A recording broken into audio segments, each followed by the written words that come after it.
Hey friends, hope you're all doing well. We're doing okay too, just really tired since we've been working non-stop. We wanted to answer a question many of you ask: how does our publishing process work? Most of our audiobooks are first posted on Patreon as paid content. They stay behind a paywall for a few months. After that, they become free to access on Patreon forever. Then, a few weeks later, we upload them to other platforms like YouTube, Facebook, and Twitter, X. Lately, our community hasn't been growing much, and we could really use your help. Please share our site in your Facebook groups, Discord servers, Reddit threads, Twitter, X, or with any friends who might be interested. Every little bit helps and we really appreciate it. Thanks a lot for being with us and supporting what we do, and Kale and Katu both agreed to travel along with him. Because if he left, they probably wouldn't have a pretty time. And he also promised a place in heaven, under his wing. With the promise of not doing a sin, unless needed. So Moon slept soundly, as he would by the time night came around tomorrow, he would be in the human world. And a week from now on, he would be in heaven, flying between the clouds freely. Chapter 21. He woke up on the break of dawn, just when the first ray of sunshine graced the mountain on the horizon with its radiant light, marking the beginning of the day. Moon muttered as he got up, feeling a bit tired even though he slept about 5 hours. Which normally would be enough for him to make a full recovery, but unfortunately, due to the intense fights that he had yesterday, it wasn't enough. But it doesn't prevent him from sending a message to Kale to request the delivery of the magical artifact. Moon, using a convenient magical artifact that is in the shape of a diary, sent Kale a message. Inform the Mink to bring the magical artifact to the place. He wrote. While writing this, he would unconsciously fidget and twitch, displaying to those with a keen eye how excited and happy he was. A minute later, Kale sent a reply back. Okay, I'll send it. The place of transfer and time is the same, right? Kale inquired. Yes, it will be the same, though request someone strong to guard the artifact. Okay. Kale wrote. After that, Moon got out of the cave and started cleaning up his surroundings. Picking up a feather or two that fell and cleaning up anything that would suggest that he was here. A thing that he had done, because he had no desire nor need for any training. As he still hasn't recovered fully. So he spent the next few hours doing exactly that. Cleaning and picking up a few feathers. He even washed himself in the river, thinking that it would be his last bath for at least the next week or so. Human world, is it the same as Sir Moon described? Her daughter, Katu, who sat beside her, asked while stuffing her face full of food with stars radiating from her eyes. And the question she asked stumped Kale a bit, as her knowledge was not much better than her daughter's. It might even be worse than her, as she spent a lot less time with Moon. Probably. She answered ambiguous. Then if I went there, is it true that humans are just like us but taller? Katu continued asking, though this time, her tone had a hint of confirmation instead of curiosity. Kale just gently shook her head. Human, dear, not human. But yes, he said that they are very similar to us but taller, and their males are much better looking. And their skin color comes in a variety of different colors. With a smile adorning her face and her mouth still stuffed to the full with food, she sprang up. Yeah, human. He said that they come in many different colors, like black, yellow, white, brown, and even rare pinkish. Mom, do you think that we might be subspecies of humans since we are so much similar? I mean, the only difference is the fact that we are shorter and green. But humans also come in different colors, so? Kale in reflex opened her mouth to answer her question but stopped in the next second as her question fully registered in her mind. She does have a point. One part of her mind said, while the other part of her mind denied it the next second. No, we are completely different. The first goblins are born from the magical energy of the underworld, while God created humans. But the side of the brain that agreed with Katu didn't stop. Oh please, there are at least hundreds of gods and almost 10 versions of different gods creating humans. Though most indirectly, like how, in Shinto mythology, after the first deities, Izanagi and Izanami, created the land, Izanami died giving birth to fire. Then her body rotted in the underworld, maggots crawling in her corpse became the first humans. But still, our species should have some connections, but she shook her head intensely, as thinking of something like this is like asking which one came first, an egg or a bird. A paradoxed question with no clear-cut answer. We can ask about it when we get to heaven, she said as she continued her meal while waiting for the Mink clan's reply. Which came about an hour later, in the form of a messenger bird. The messenger bird came in through the window and delivered a message that said they would meet up and would be there. With no mention of magical artifacts or who will be delivering them. But she shrugged it off as through the several months that she spent with the Mink clan and through Moon's lie-detecting ability. She already learned that they don't have any bad attention towards them. But just in case, she forwarded the message to Moon, word by word, without leaving a single word or changing anything, thinking that he might notice something she didn't. Then she turned around and walked towards the treasury, where every magical artifact they managed to buy was located. Because they had managed to get the magical artifact they wanted through a trade. She, thinking that it would be a pity to leave all the money they had accumulated behind, bought every single magical artifact or totem they managed to get their hands on. Whether it was a boot that would increase the user's speed or a ring that would allow one to improve their digestive system. As long as they were useful, she bought it all. However, because some did not want to sell, she had to increase her offer or even offer an extremely high-grade potion. Though that said potion was only a potion with a lesser modifier, in the end, they now have quite a big collection. Using one of the most useful and expensive artifacts that she currently has, which is a bag of holding, a bag capable of holding 2 tons of weight while on the outside weighing only a kilogram, she exited the building accompanied by Katu. While also flanked by several guards, people who were ready to fight tooth and nail for them without hesitation. When noon came around, she reached her destination. A hill where she and the Mink clan representative first made an agreement. Between the thick woods and branches of the trees that fully covered the sun, she reached her destination. When she got there, she unexpectedly saw several minks already waiting there. Because she got here almost 30 minutes early, she expected herself to wait for the mink, but instead, they were already there. Judging by the fact that Famd, the son of the Thunder Rabbit and head of the Mink clan, was leaning against a tree while dangling one leg back and forth with his eyes closed, they seemed to have waited quite long. "Hello, Mr. Famd," she greeted once she walked closer. Her eyes narrowed toward the white rabbit as she walked. Famd, who was dozing, slowly opened his eyes as he stretched his body. "Hua." He yawned as he got up. "Hello, Ms. Gale, it has been quite some time since our last meeting." His face was adorned with a smile as he replied. "Yes, it has been, almost 3 or 4 weeks?" She wondered out loud with a polite smile on her face. "Yeah, it has been 4 weeks, specifically 26 days. He replied with a smile as he gestured to the trunk of a fallen tree, suggesting that she should sit. Gale nodded back at him as she turned around and sat. Though not alone, Katu was a step behind and sat right beside her. "Mr. Famd, forgive my rudeness, but because of my excitement I can't wait to see the artifact," Gale said as she gazed at Famd with squinted eyes and the edge of her mouth raised, trying to speed up Famd as she was feeling excited about the prospect of going to the human world. Famd's face instantly falters as it transforms into a forced smile, and his head locks up in the previous position. "About that, you see." Gale, upon seeing this unusual expression and how he is wording it, instantly got a bad feeling. "Mr. Famd, should I be worried?" she asked, with her eyes narrowing as she tried to gauge what he was trying to say. Still, his face froze into a forced smile as he explained. "Well, there has been a bit of a complication that, unfortunately." But before he could finish, a person covered in a hood who was sitting a bit behind him stood up. "I will explain it, Famd, you don't have to." The voice was heavy and wizened, reminiscing about an old tree that weathered countless storms and still stood strong and steady. The hooded figure pushed back his hood and revealed his face. He had a face full of beard that reached down to his chest, and his face, at least the part that one could see between the beard, was fully covered in wrinkles. But his eyes, which glowed with blue light akin to the lighting itself, suggested otherwise. As if the beard and the wrinkles that adorned his face were just cosmetic that he adorned. Sometimes his blue eyes would flash like lightning, no, like thunder. He started walking closer to her, and when he moved, she saw his body through the openings of the hood. Instead of the small or thin body that his beard and wrinkles suggested, his body was filled with muscles and power. And every time he moved, his muscles would pulse and coil like a snake, no, like a python as it thrashed around fiercely. "Elder you are?" Kale asked as she studied the mink closer. "I am Thunder Rabbit, rape him," he said as he sat on the boulder that Famd previously leaned against. After that, he lowered his head and said, "I am sorry, but the magical artifact that we are trading, we don't have it.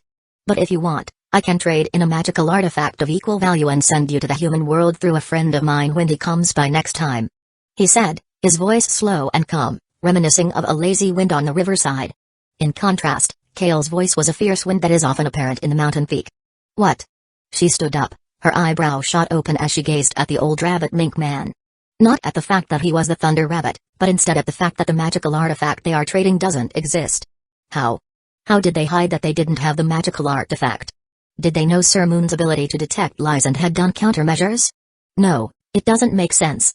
I never revealed the fact that he had this ability, and through the several meetings we had in the investigation that I adopted, I already learned that a magical artifact that is used in the trade had once appeared and the Mink clan had taken it. But what does he mean, he doesn't have it? Dozens of questions and thoughts blazed through her mind as she tried to come to terms. It will be a long talk. Thunder Rabbit Rapim muttered as he turned his gaze to a tree in the far distance. Specifically where the moon is located. My friend, do you want to come down here and talk? He said as he gazed at Moon. Moon, who was observing in the distance, instantly flew to Rapim upon hearing his question. His wings brought forth a storm of wind as he stopped right in front of Rapim, blowing away his beard and ruffling his clothes in the process. What do you mean, you don't have it? The deep and magnetic voice of Moon came forth with raging finality. As if a dam is about to burst forth because there was a storm on the other side. Well, my friend, the magical artifact that was supposed to be traded was already used decades ago by my friend, and there is no magical artifact that is capable of doing something similar to it in the vault of my mink clan. Rapid said calmly, in contrast to Moon, who looks like a raging volcano with only a thin layer of crust being the barrier that is preventing him from attacking the deceiver, the liar. But his voice, despite his raging holy energy that is almost thrashing around him, came out as calm. So you deceived me, huh? How did you manage to deceive me? I thought my ability was well hidden and no one, not even those in the ultimate class, would be capable of seeing through it and deceiving me without my notice, he said. Rapim raised one of his eyebrows in surprise. Ability? Clairvoyance? No, that is not it. Is it the ability to detect lies? The edges of his eyes following his raised eyebrow also folded as it came in. Would you believe if I were to say that I never knew about it? Moon stayed quiet, his pupils in the shape of a cross boring down on Rapim, while his holy energy slowly started materializing into a physical form as it cast invisible pressure upon every being in the vicinity. Famt and the guards who accompanied them clutched their weapons tighter as their faces tightened into frowns. Beads of sweat rolled down the heads of the guards who were in mid-class, heck, even Famt's, as they narrowed their eyes. From the information that they collected yesterday, they already knew that the invisible backer of the shop was at the very least the peak of the middle-high class. The energy that Moon was radiating and the invisible pressure that he was radiating prove it true. Heck, he is probably at the very pinnacle of high class, considering that he managed to pressure even Famt, who was in mid-high class. They all stood still for a few seconds, waiting for Moon's response. Rapim is calm and still, with one of his eyebrows raised, being the sole exception. I believe you. Moon said, suddenly in the silence. His words cut through the silence like a sharp knife. Chapter 22. You said that you would send me to the human world through your friend. Moon continued, his words being the only sound transparent in the quiet world. Rapim nodded back at him, still with his relaxed face and expression. Yes, a friend of mine. A trustworthy one, I might say. Moon stayed quiet after that, his mind calming down. When will this friend of yours come? He asked in a questioning tone, but a hint of mockery was hidden in it. Why mockery? Because he could see that he was lying, not a full-blown lie. But half-lies that was a mix of truth and lies. Rapim acted as if he did not notice the hint of mockery. He slowly put his hands on his beard and started twirling the edges, and with a gentle look with his eyes dropping down, he replied. 7 months at the minimum, a year max. Kale's face tightened into a deep frown at the mink clan's extortion-like behavior. A lump formed in her throat, and a hollow pit settled in her stomach. A year max. It was just a dressed-up demand, a way of saying, wait a year. Until then, serve us. Be our ally. Help us pressure the two clans. Become our silent guardian. Their position as the head clan has already stabilized. Kale thought as she reflected on the things they had done for them. No, what Moon had done. He destroyed several bases of the two clans and killed hundreds, and quite a few high and mid-class warriors. Which caused them a severe shortage of manpower and funds. Causing the two clans to stop testing the mink clan and focus on recuperating the losses. And that is the only thing that happened on the surface. Minks, on the other hand, raided and took what Moon left off. On their first request, they took a caravan full of high-quality minerals. On their second and third, they took and looted quite a few locations, causing the mink clan to almost bloat with resources. Granted, because of the reinforcements that the Lizardman and Ark clan sent, they didn't manage to collect all of them. Heck, they only managed to salvage at most half, but still, it was an amount that was more than Kale had ever seen. And to add the cherry on top, they also weekly sent potions, which would also be worth a significant amount to the mink clan. Now here they are, requesting for them to be their silent guardian for a year. How firm do they want to cement their position? She unknowingly muttered to herself, feeling a mix of frustration and disappointment. Disappointed because she wouldn't be able to go to the human world and prospect to heaven. Frustrated because they cheated them of what they should have, and the fact that they managed to cheat them unknowingly, like a fool, only made it worse. She took a deep breath and focused on the conversation that was taking place right beside her, specifically between Moon and Rapim. So you fooled me, played me like a fool, unknowingly at that. Rapim gently shook his head. No, not exactly. My son Famt and the rest of my clan didn't know about it, only I knew about it. But I assure you, the magical artifacts that are being traded are of equal value to the teleporter. He said as he put his hand into the pouch beside him and took out a bandana. This magical artifact is created using a drake's skin, specifically its underbelly adorned with its scales, and it has the effect of automatically protecting the user from one ultimate class level, granted only the lower ultimate class beings attack every week. Moon stayed quiet as he gazed at the bandana. A magical artifact that to normal beings would be of equal value to the teleporter. But to Moon, it wasn't equal. His resilience and durability lowered the value of the bandana until it was akin to a slightly more pricey magical artifact, almost equal to that one artifact that he gave to Katu in the past. One that boosts the owner's senses and grants night vision. They might be of equal value to you, but to me, they are not. Moon said as his gaze shifted from the bandana to Rapim. Take your bandana and give me the artifact you promised. I will give you a week. If, by then, you don't have it, be prepared for the consequences. He said as he started turning around, only to halt at the next words Rapim said. My friend, don't be in such a hurry. If you don't want this, I also have other artifacts, and my good friend can take you to the human world when he comes by next time. Moon turned to Rapim rapidly, his eyes akin to the sun itself bearing down on Rapim. Do you think I didn't detect your half-lies? That friend you are talking about, who are they ? Fallen angels. UK, devils. He said, his voice cracking and changing eldritch by the second. When the time comes, would you sell me to your friend of yours? Trustworthy? Probably to you. Do you think you could keep me quiet and handy with that artifact of yours? Only to take it back when the time came? The calm and steady expression that adorned Rapim's face slowly receded as Moon said everything he planned, some parts different but mostly correct. You got it wrong.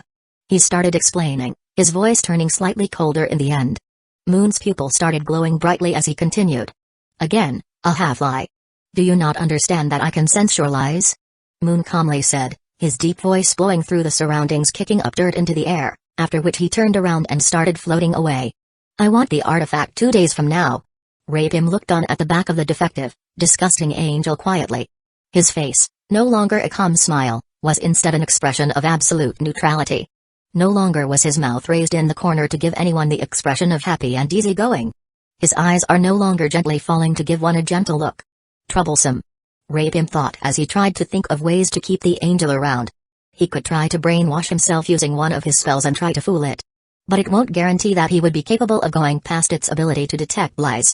Maybe he could try to give it an artifact capable of teleportation to another dimension a week or two from now, a second before he is caught and sent to that devil. As that was the amount of time he needed to bring that devil and its subordinates here, as he wasn't sure he would be capable of even defeating the defective angel himself. But, even if I am not sure of defeating it, Rapim thought with his eyes glistening like ice, but colder and calmer. I must not let him go. He thought. Ever since he started aging and becoming weaker, he started searching for anything that would allow him to extend his life, maybe even regain his long-lost youth. Through the years he did manage to find several things that allowed him to extend his life but nothing that would allow him to regain his youth. He tried sacrifices, costly potions, everything, but all of them without exception would only delay the inevitable. But about 3 years ago, he learned of the devil's peerage system and how it is capable of changing one's race into a devil. Upon learning of it, he tried connecting with devil nobles, specifically, vain ones who weren't smart but not complete fools. After a bit of searching and research, he found one that fit the description and made an agreement with him using the ancient contract that he had. To ensure that the devil wouldn't betray him when the time came. And in the trade that the devil and he made, in exchange for manpower and resources, the devil would transform him into a devil through the peerage system. The devil wished for astronomical manpower and resources in exchange. But he agreed because the devil agreed to extinguish its control over him after transformation and allow him to do free roam. With no obligation or responsibility that normally followed. He also managed to secretly enter a few clauses that ensured that the devil would never try to harm him, whenever directly or indirectly, and would protect him if necessary. And little by little he gave the devil everything he gained through his youth. Manpower, slaves, and resources for that eternal youth. His clan, which, thanks to his power and talent, rose to the very height it reached, slowly fell as it went down. Some minks opposed him upon learning of it, and he silenced them in turn. But even after sacrificing almost all of the things that he accumulated during his lifetime, it still wasn't enough. And just as he was thinking if he should retake control of the clan and raid the two clans, a mystery shop suddenly appeared, backed by a being who was equal to him. Granted, He grew weaker and slower just as the outside world assumed, but he didn't grow that weak to the point he was barely hanging at the late high class, different from what the outside world thinks. And the shop brought forth the thing he needed. The resources he managed to collect using the shop allowed him to fulfill his side of the deal, at least the material part. Now only achievements that the devil requested are left, and if he were to give this angel to that devil as an achievement, it would allow him to finally regain his youth, no, even beyond that, gain eternal youth. If only that hedonistic bastard drained at least a little. He thought with frustration. If that devil bastard drained at least an hour every day, his position as the young lord wouldn't have been threatened by his younger brother, and he wouldn't have been forced to pull an achievement from his ass every year. And you would be the last sacrifice before my eternal life. He thought with cold determination as he gazed at the back of Moon, specifically his backs, and he slowly started gathering mana on his legs and his right hand. On the soles of his feet. A faint spark of electricity started gathering, and his claw, which normally looked almost like a human hand, started glowing blue, almost neon blue as it took the shape of a claw. He slowly took a deep breath right before the fight which would determine if he would gain what he desperately desired or fall before it. He smelt the fresh air of the forest and moist air that seemed to carcass his throat and body. His ocean blue eyes that glowed took on a new appearance as he breathed out. Then he gazed at the angel. He didn't view the angel as an enemy or opponent he must face. Instead, he viewed him as the key to his only salvation. A salvation that he desperately needed. Slowly he took a step, his step slow and steady as if he was just walking normally. Instantly he disappeared, and appeared right behind Moon, claw stretched. Ready to pierce the angel from the back. Kat sighed as she looked at the turned Moon and the Thunder Rabbit Rapim, who stood silently with his gaze distant, probably contemplating what he should do. So no heaven? She quietly muttered as she also prepared to turn around and walk away. But from the corner of her eyes, she noticed that a faint blue light started flickering. Curious, she turned towards it and came face to face with Rapim preparing his attack. His foot slowly inched forward as he walked. Watch out! She barely managed to scream while also hugging her mother, who was right beside her, and jumping left. In the opposite direction, Rapim attacked. Boom! Two distinct sounds were heard before everything came to a grinding halt, and a mountain of smoke blared up into the sky. A white, distinct light on the ground where Moon once stood and a blue flashing light in the sky was seen by Kat through the smoke after she got up from the ground. Ah! She made a confused sound, as she still wasn't sure what exactly happened when Rapim attacked just now. The white light that was on the ground shot towards the blue light in the sky like a missile, while also blowing away the dirt and smoke that suddenly appeared. Whoosh! After the white sphere blew away all the smoke, she saw the remains of what happened. A distinct burnt smoke slowly wafted out of the place Moon was, suggesting to Katu that the white sphere is probably Moon and trail of burnt smoky ground leading to it, suggesting to Katu that it is probably Rapim who suddenly attacked Sir Moon. What just happened in the smoke? She muttered with a bit of confusion. Suddenly she heard her mother's voice beside her. The urgency was evident in her tone. Let's go! She heard her yell as her arm was tugged and dragged by her mother. The bodyguards who were protecting them went behind and stood face to face with Famt and the guards with tightened expressions, some with even nervousness. But the guards did not escape nor try to hide. I knew you would try something like this. Moon calmly sat as he gazed at Rapim, who managed to break his fall after going over several trees and hitting a few of them. Rapim, while kneeling on the ground, quickly took out a potion, specifically the one Moon made, and gulped it down. To help him recover from the injuries that he received. Puah! Rapim exhaled as he got up. His hood was long gone, and in its place stood a simple dark shirt that was cut in several places. How did you know? Rapim asked while raising one of his eyebrows. Curious as to the reason, the defective angel managed to know that he would attack him right there and there. Not only that, the angel somehow managed to transform the place that he attacked, specifically the place where its wing connected to its body, at just the right movement into a flame. His attack didn't hit it, instead, he became a huge target and the flame that the angel transformed into exploded, sending him flying. Burning his arm which he attacked with and cracking two of his ribs, which thanks to the potion that he drank, was rapidly healing. Rapim's hand slowly shifted to his right and grabbed the bandana that he previously put back.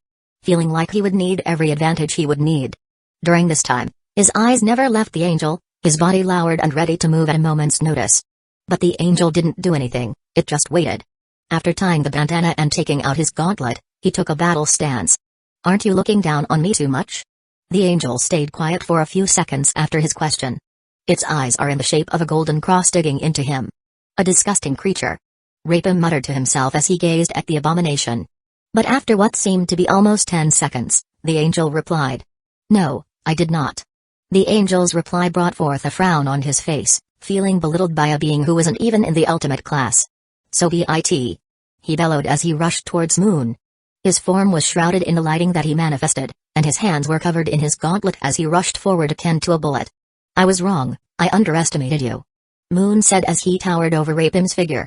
Two of his wings, specifically the top left and low right, were crushed with bones visible to the naked eye, and his eyes, which he thought to be almost as tough as adamantium itself, cracked, and a little bit of liquid dripped down his eyes. But the eyes didn't blink, nor did it waver. Meanwhile, Rapim lay on the ground, with all of his limbs cut off and his lower jaw ripped apart. The blood rapidly gushed out like a drain pipe through the openings, dyeing the ground red. Rapim made some questionable sounds using its mouth, which Moon didn't understand as there was no jaw nor tongue to speak of. But the blind desperation and bloodshot eye that cried blood suggested to Moon that he was probably begging or cursing him. Piquing his curiosity. He would have liked to interrogate him and learn what he knew. But he felt that it would be too troublesome with all of its limbs cut off and its jaw shattered. So he manifested a golden bird, the size of an eagle, and willed it to dig into his brain. During this time, Rapim trashed even more violently.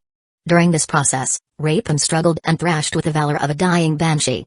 Despite not having limbs, he used his bloody stumps to crawl away, digging and throwing around dirt as it crawled.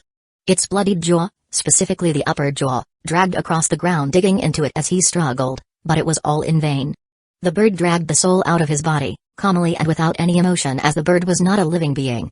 Despite not having a soul, his empty husk of a body continued thrashing around and trying to escape. Its ocean blue eyes were dim and empty with no soul. Despite this, his hunk continued struggling. Oh. Moon made a curious sound as he witnessed a being without a soul, still moving, struggling. But the state didn't continue long, as about a minute later, Rapim's body suddenly stopped. Just in time for Moon to finish absorbing Rapim's soul. I should study this phenomenon more. He slowly muttered to himself before turning to the city. Now on to the city. Just as he was about to fly towards the city, from the corner of his vision he saw the bag of holding of Rapim. The content that was inside it glistering under the sun. Before that, let's see if he has anything noteworthy. Chapter 23. Inside the bag, there were 2 potions, specifically those made by him, and several magical artifacts. Whose specific effects he didn't know. Still, he could vaguely make out its value by the craftsmanship and the magical signature the artifact radiated, and made the conclusion that they are quite strong artifacts, probably just a tier or 2 lower than what Rapim wore, specifically that bandana and gauntlet. He splashed the potion onto himself as he didn't have a mouth. And the potion's contents disappeared just a second after it touched him. Filling up his holy energy reserve that was about 2/5 full to become 3/5 while also boosting his body's regeneration. Though that took a minute or 2. Click-cube, the bones of his wing made a cracking sound as it corrected itself, causing Moon to feel no insignificant amount of pain. But he endured it, without as much as a twitch. The pain rippled through his body like a slow-moving fire, but it was distant like a scream heard from the depths of a cave. His mind, altered to become beyond human limit, registered the agony without response. No flinch. No hesitation. Only awareness. From the logical perspective, it was without that much flaw, as there was no ancestor to inherit that instinct from, if one doesn't count God. While he was resting a bit, Kato and Kale, along with their bodyguards, emerged from the bushes beside him. Kato's face was covered with splinters and dirt as if she had been dragged across the ground. While Kale's pants were covered in dirt, the rest of their body was clean, at least mostly clean if one doesn't count Kato. So you won. Kale sighed as she walked closer upon seeing him. Her footsteps were slow, and a smile adorned her face. However, that smile turned stiffer as she saw the state Rapim's body was in, specifically the husk of a being that was once called Rapim. Kato, who was also beside her, also saw the corpses, but with a lesser variant of Kale's stiff smile, she crouched down and started poking his corpses. Hey, are you dead? Say something if you are dead. She would quietly mutter as she sat beside it. An act that he ignored. Find a safe place and hide. Moon said, in his usual deep voice. Kale nodded at him. Yeah, I am thinking of doing that, though what are you planning on doing? I am planning on taking what I was promised. Kale's eyes widened in pleasant surprise upon the revelation that the artifact, though to be a lie, truly existed. So, do they have the artifact? Moon's eye slowly shifts from Kale to the city. No, but their clan's vault contains an artifact with the same function. Kale nodded back at him as she slowly shifted her gaze to where Moon was looking, specifically toward the city. There she saw the city transforming into a well-oiled fortress akin to a war machine. With almost 100 or so guards and soldiers on each side of the wall and almost a dozen in each massive watchtower. The bowman's hand clutched around their bow and the soldier's weapon drawn and ready to spill blood as they stood guard. The soldiers were of various races, kobold, troll, orc, and mink. But the mink, orc was the majority while the lizardman was just behind them ranking third. Their armor gleamed under the sunlight, and their weapons clanked against the wall itself as they stood ready. The steady sound of footsteps, the clanking of arrows, and the shouting of superior officers dimmed the atmosphere and conveyed to those civilians who were inside the city that a battle would take place soon. Second after second, minute after minute, time continued to run as they got ready. Some catapults were placed on the walls as they started loading it up. But none ventured out of the city. Orcs, lizardmen, not even the minks. Gazing at it, she started feeling worried for Moon. Her eyebrow furrowed in worry as she turned to Moon. "I'll follow you." Moon turned to Kale, his gaze boring down on her as if saying, "No, you would not." Thought his gaze. Kale understood it fully, but she stood firm and resolute as she endured the invisible pressure his gaze cast down on her shoulder. It continued for a few seconds, her stubborn gaze against Moon's blinding gaze. But she remained steady and resolute against him. So, as if he accepted her determination, he turned back to the city. "Up to you," he said while doing so. Kale nodded at him with determination, after which she turned around to Katu to tell her to go to safety. But she didn't see her. She should have been behind her, but she was gone. After turning left and right for a second, she saw her. She was following Moon with a big, full smile on her face. As if she noticed her gaze, Katu turned back to her. "Let's go and kick some ass," she yelled as she shadow-boxed the air. Her eyes were glowing and glistering like gems and her mouth curved upwards. Her excitement and confidence were clear, though no one knew if she was confident in herself or Moon. She slightly smiled in response and shook her head upon seeing this picture, after which she also followed behind Moon. And behind her, the clanking of her bodyguards' boots was heard as they also followed after her. Widening her smile even further, Bernard, the simple bowman, took a deep breath as he clutched his bow tighter. His brow furrowed, casting deep shadows over his narrowed eyes as he gazed at some sort of monster who was fighting the Thunder Rabbit himself, without problem. Although it might just be his imagination, Thunder Rabbit seems to be losing. Thunder Rabbit launched into the sky only to be intercepted mid-air. The monster moved too fast. A blur of tendrils and searing light. Crash. Thunder Rabbit slammed into the ground, rolling to his feet, breath ragged. He attacked. A counter-strike. A flash of steel and mana. But the monster was relentless. For every wound it took, it inflicted 2 more. And slowly but surely, the monster was grinding him. A little by little but without stopping or slowing down. When the last explosion sounded, it suddenly stopped, and tranquility returned to the city. But the sky was cloudy and the air was damp, cueing to Bernard that rain might be coming. The distant sound of orcs' bellows sounded from the distance, cursing unfortunate ones. "Why the fuck are we not helping?" Beside him, his captain muttered through gritted teeth. His captain's knuckles were white, and a crease formed between his eyes, his jaw tightening as if biting back to prevent himself from doing a foolish thing. He could understand him, as his leader was a mink, and to see their leader, the pillar of their clan, no, even beyond that, a living legend of their clan being slowly grinded to death must have been rage-inducing, if not maddening. But he still couldn't understand why the head of the 2 clans had barred anyone from going out of the city. As normally the city should have sent every manpower it could muster to protect the Thunder Rabbit, following the ancient agreement the 3 clans' ancestors made. At least from what he knows instead, the 2 clans not doing anything confusing to quite a few people, including him. Nevertheless, because he doesn't have any authority or strength, he decides to bury that doubt deep into his heart. Just as it seemed like the tranquility would continue on forever, the monster came out of the forest, followed by 2 goblin women. He identified one of them as the owner of the biggest alchemy shop in the city, the richest person in the city, and her daughter. Talented goblin who has immense talent and has reached late low class despite her young age. Followed by her bodyguards who are all massive and of immense strength. Though nothing much compared to that monster who is at the front. "Steady your I am," his captain shouted beside him while also pulling the strings of his bow. And throughout the city, the other watchtowers and on the walls, archers and some mages started preparing just like them. But through the edge of his vision, he saw his captain's hand tremble and blood trickling down his fingers because of how hard he pulled. Suddenly the monsters started flying high into the sky, straight up towards the sky, sending gusts of wind so strong that even he from this far distance heard the piercing and blowing sound of the wind. 30 meters above the ground, 50-80 when the monster reached 80 meters. The monster suddenly stopped.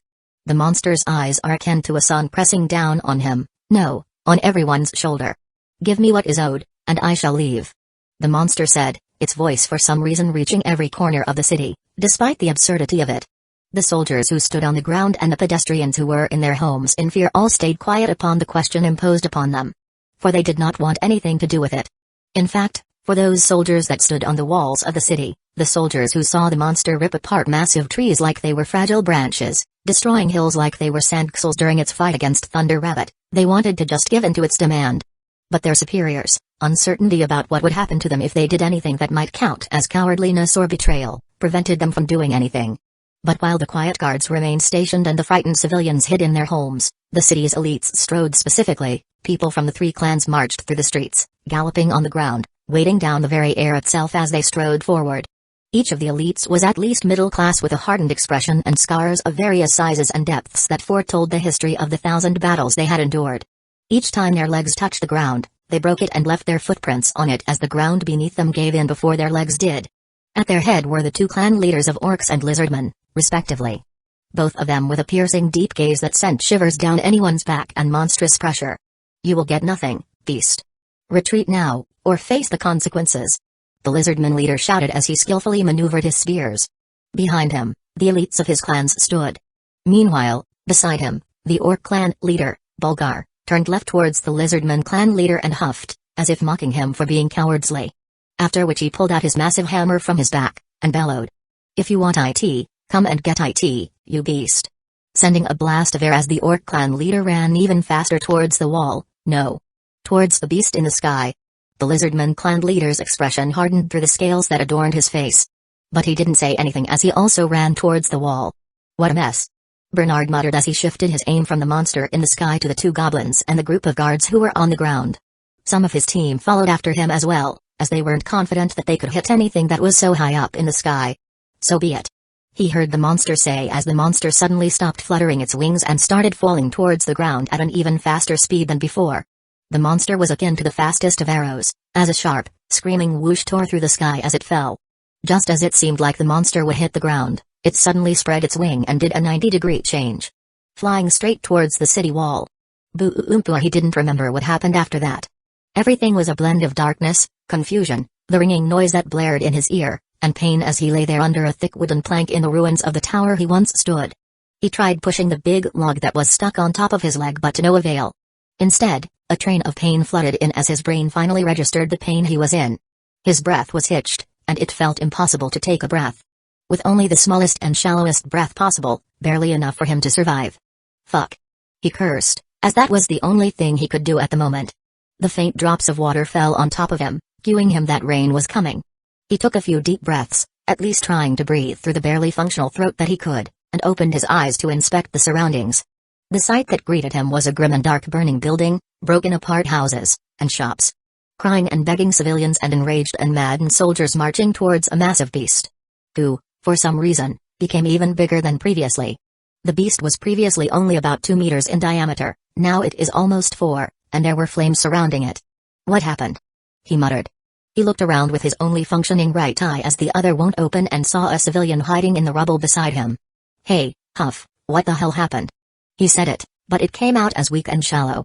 The civilian, as if hit by something, yelped and hid farther away from view and deeper into the shadow.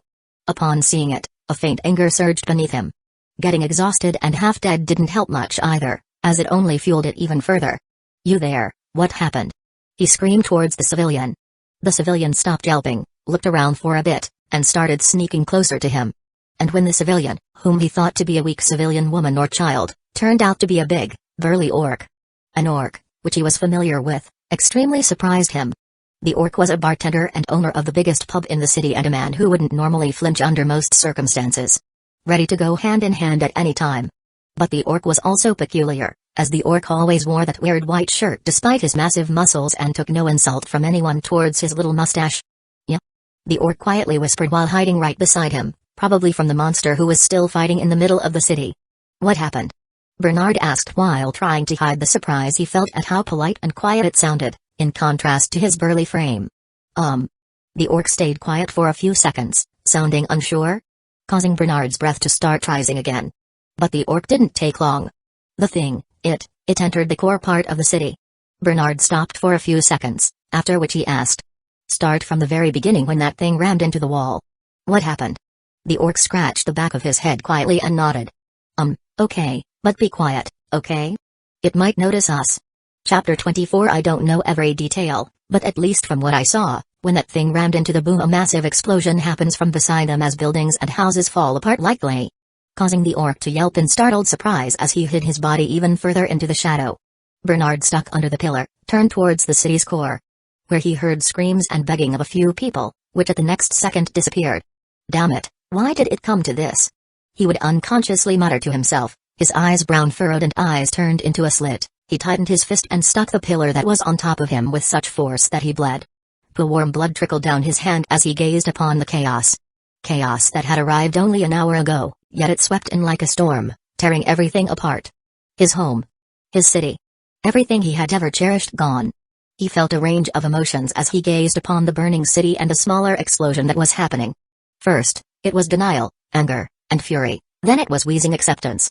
Wheezing acceptance that his family, one that has been together with him since his birth, mother and father, his fiancée Birian, and future child that was in her stomach, is probably dead. He might have denied it or hoped for them to be alive and well, if the explosion wasn't happening just where his house was. Or the fact that his parents are too old to move and his fiancée, Birian, who was 9 months pregnant, couldn't get out of bed in recent days. But still, just the smallest bit of hope lingered in his heart, buried under the intense emotion that was changing by the second. A hope that despite most of his feelings changing every second rapidly, akin to a typhoon, he still clung onto that very corner with desperation. After a few seconds of a few smaller explosions, it stopped. Not the fight itself, as Bernard continued to hear the war cries of his brother in arms and the cries of civilians. The orc, as the explosion reduced, came out of the shadow of the rubble. All right, where was I? The orc scratched the back of his head. When that thing rammed into the city wall gave in like it was brittle wood. Then, the blocks of the city wall flew and rained down on the city, and one of the blocks hit her watchtower, the consequence of which you can see. And because of the broken wall and the massive impact, a massive amount of smoke rose. And in the smoke, the orc inched closer to him. That thing stood without moving. Lines etched across his face and cast a shadow down his face as he listened. The orc was explaining too rapidly and quietly. The words in and of themselves were much to be desired, but still, he couldn't hope for more from him, judging by how he acted. The orc's breath started becoming labored and quick. At that time, I thought, that thing was dazed because of the impact, as the thing hit the city wall using its size. Then I saw it. A strange, almost liquid mist drifts toward the creature. I initially thought it was just some sort of telekinesis or something, but upon closer inspection, I discovered that they were souls of the fallen. And that thing was devouring it, consuming it. There was even one soul who was fully conscious and aware. The orc looked down onto the ground as the light of the burning city cast a shadow down his face. And she was begging me to save her. If not, destroy her. When I asked her, why? She answered that she doesn't want to become one with that thing, she doesn't want to become one with the hundreds of others before her. But before I could ask more questions, the pulling force on her became stronger, and she was dragged across, no longer capable of staying in one place. Orc hid even further from the light of the burning city.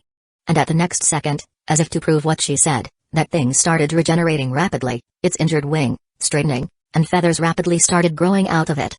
And in just a minute, it almost fully recovered. The two clan leaders at that time should have attacked. But they did not, they just fucking waited outside the smoke like fools while that thing was preparing himself, healing, and recovering the energy it expended, wasting away Thunder Rabbit's sacrifice like fucking leeches. And I saw everything because I was on top of Keffine's tower. The orc's breath hitched. His single eye widened, pupils dilating as madness flickered across his gaze. He clenched his fists, nails digging into his palm, yet his trembling voice betrayed him. Every single moment, frame by frame. The orc finally said. When the smoke died down, it was already too late. That thing has already mostly recovered, and it even started glowing like the sun, yellowish white. But at that time, because two clan leaders and their soldiers were there, I thought it would be fine, nothing would happen, and they would destroy that thing, and peace would return just like it did a decade ago. The orc started explaining faster and faster as his pupils rapidly changed sizes. Then the fight started. At first, the two clan leaders and their subordinates had the advantage. Every time the monster attacked, the clan leader and all their subordinates attacked with even more power, sometimes tumbling and sending the beast flying like a ball. Little by little, it looked like we were winning. Bernard frowned at the word were. Any word that was used in past terms in such a desperate situation would never have a good meaning. Never in a million years. So he, using his limited mobility, moved a bit to the right, letting the light that was previously blocked by his head fall on the orc's face, and noticed the orc's face was ashen white and its pupils extremely large. At that time, I was too foolish. I should have escaped when I had the chance. Instead, I waited. I waited. In the end, I waited. Too long. Every second, my mind screamed to run to leave it all behind and save my family. But I hesitated. And that hesitation cost me everything. Orc said while clenching his fist tightly. Every fucking thing. He screamed as he drove his fist towards the ground, creating a crate the size of his fist on the ground. After which he covered his face with his hands. He took a few deep breaths to calm down and regain his composure. After what seemed to be a minute or two, the orc finally calmed down enough to continue. Only 20 minutes later did I start noticing the change. Every time, the monster absorbed the soul on the battlefield. Every time, the monster's flame evaporated soldiers. He was growing stronger and stronger. He grew bigger, faster, and more powerful. No longer did the orc leader's mighty hammer send the creature flying, no longer did the lizardman leader's spear pierce that thing's wings. And one by one, elite ones fell. Now, probably just a few are left. Then the orc stopped. He stopped muttering his quiet and rapid explanation, cueing Bernard that was all the orc knew. So he stayed still for a few seconds after that, letting the wind ruffle his clothes and occasional drops to cool his head as he lay there under the pillar. To clear his head and determine what he should do next. A second, 2 seconds, 5 seconds he stayed quiet as he lay there quietly, just like his dead comrades who lay beside him. Sometimes, his eye under the eyelid would rapidly shift. Sometimes, his breath would turn rapid as if the pillar wasn't only crushing his leg, but also his chest. About a kilometer or two away from them, on the other side of the city, stood Katu and Kale, along with their bodyguards. Their body was adorned with only a few cuts and bruises, despite having fought tens of beings in the past 20 or so minutes, a testament to their capabilities, one might say, or the unveiling of their vulnerability, the rest would say. But in the end, for them to only get this much injured is quite an achievement. They moved through the shadows, going between the houses, maneuvering between tricky situations as they marched between buildings. Their destination, the Mink clan ground, in prospect, their vault. The city reeked of sulfur and burning buildings, causing her and her mother to frown as they marched. Their footsteps were quiet as they moved through the shadows. "How far are we?" she asked her mother once again. "We are here." Kale, her mother, answered back. As soon as she heard those words, she quickly ran towards where Kale was. And around the corner, she saw it, a beautiful, massive medieval castle with an enormous garden filled with flowers of various colors. Despite having smelled sulfur and burning just moments ago, she now smelled a flowery scent. "Wow!" she muttered. Her eyes widened, and her legs stopped walking as she stood there stunned. Feeling shocked that the mansion she had heard of in the past, the main base of the Mink clan, was this big. She initially thought it would, at best, be 2 or 3 times bigger than their shop and their house, but no, the mansion was almost 10 times bigger. With fountains, gardens, and towers of various sizes. Kale, her mother, tugged at her hand, causing Katu to wake up from her shock. "Let's go," she heard her mother mutter as they started circling the mansion. After circling the mansion a bit, they entered the mansion through the side door. Which, due to the chaos that was spreading in the city, was left unguarded. The inside of the castle was just as luxurious as the outside, filled with paintings and furniture of immense value. Adorned with plants that were even rarer than those outside. It glistered and caused the hallway to smell like the garden outside while also calming the minds of those who walked through the halls. But they didn't have the luxury to wonder and admire the beauty as they were on a mission. At least everyone except Katu was. She was admiring the beauty of the place like a stunned child while half-heartedly searching for the vault. As, in her words, Moon is winning. They don't need to worry about anything. Not like the Minks would destroy the artifact. The only leverage that they could possibly use.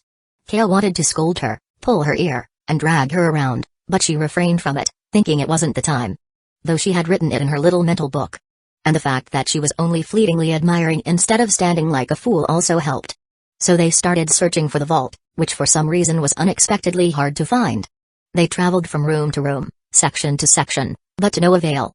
And the stacks of bodies that they left became almost as big as a mound. Most of them are low class with only a few middle class.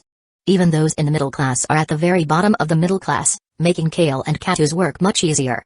But there was also a con to this, as there was no high-ranking clan member present in the mansion. In prospect, it meant that there was not a single being who knew where the main vault was located, they only knew some side vaults. Which don't have what they need. Just as they were thinking if they should leave and go to the battlefield. Grab an injured high-ranking member and interrogate him or her. Katu, ironically, the least focused member of their party. Stumbled upon the main vault. How? Kale sighed as she massaged her forehead. Getting confused and a bit flustered at the fact that Katu, who in all fairness should have the least amount of possibility of finding the vault, found it. And Katu, who stood beside her, said, "Because I am the best," she said while crossing her arms. A smug expression was adorned on her face. Probably feeling happy and satisfied at the fact that she managed to find it. Kale just shook her head as she got to work. "Ariel," Kale called out, the only female among her bodyguards. A female harpy got out of the line of guards and got to work, together with Kale, to disable the arrays of formations and traps that were hidden from the naked eye around the vault. Initially, it would have been extremely difficult, if not outright impossible, to enter the mansion, find the vault, disable the alarms, and turn off all the formations without anyone noticing. Especially with the added fact that they didn't even know where it was located. Heck, Rapem even engraved every formation in the room to sound the alarm and inform him if someone did. But because Rapem died and the alarm, which should have sounded, malfunctioned due to it, they unknowingly crossed the biggest hurdle, with only some basic alarms and formations still working. And Ariel is more than capable of turning off those still working. Just as they started working, they heard a deafening roar, shaking the very foundation of the castle they were in, while also causing cracks to form through the castle as it shook. Rua Arkatu's leg wobbled as she tried to stand up on her feet. She said as she steadied her leg while grabbing the pillar beside her. What was that? She wondered out loud as she looked out the window, her eyes wide with surprise and confusion. There, in the distance, just beyond the mountain, a small speck of shadow was visible. No bigger than a strand of hair. And it was getting bigger fast. Chapter 25. In the core of the city, where the rich and strongest lived, a battle could be seen taking place. 6 figures were fighting an eyeball-like monster with a diameter of 5 meters and 2 pairs of wings glowing with a golden color akin to a flame.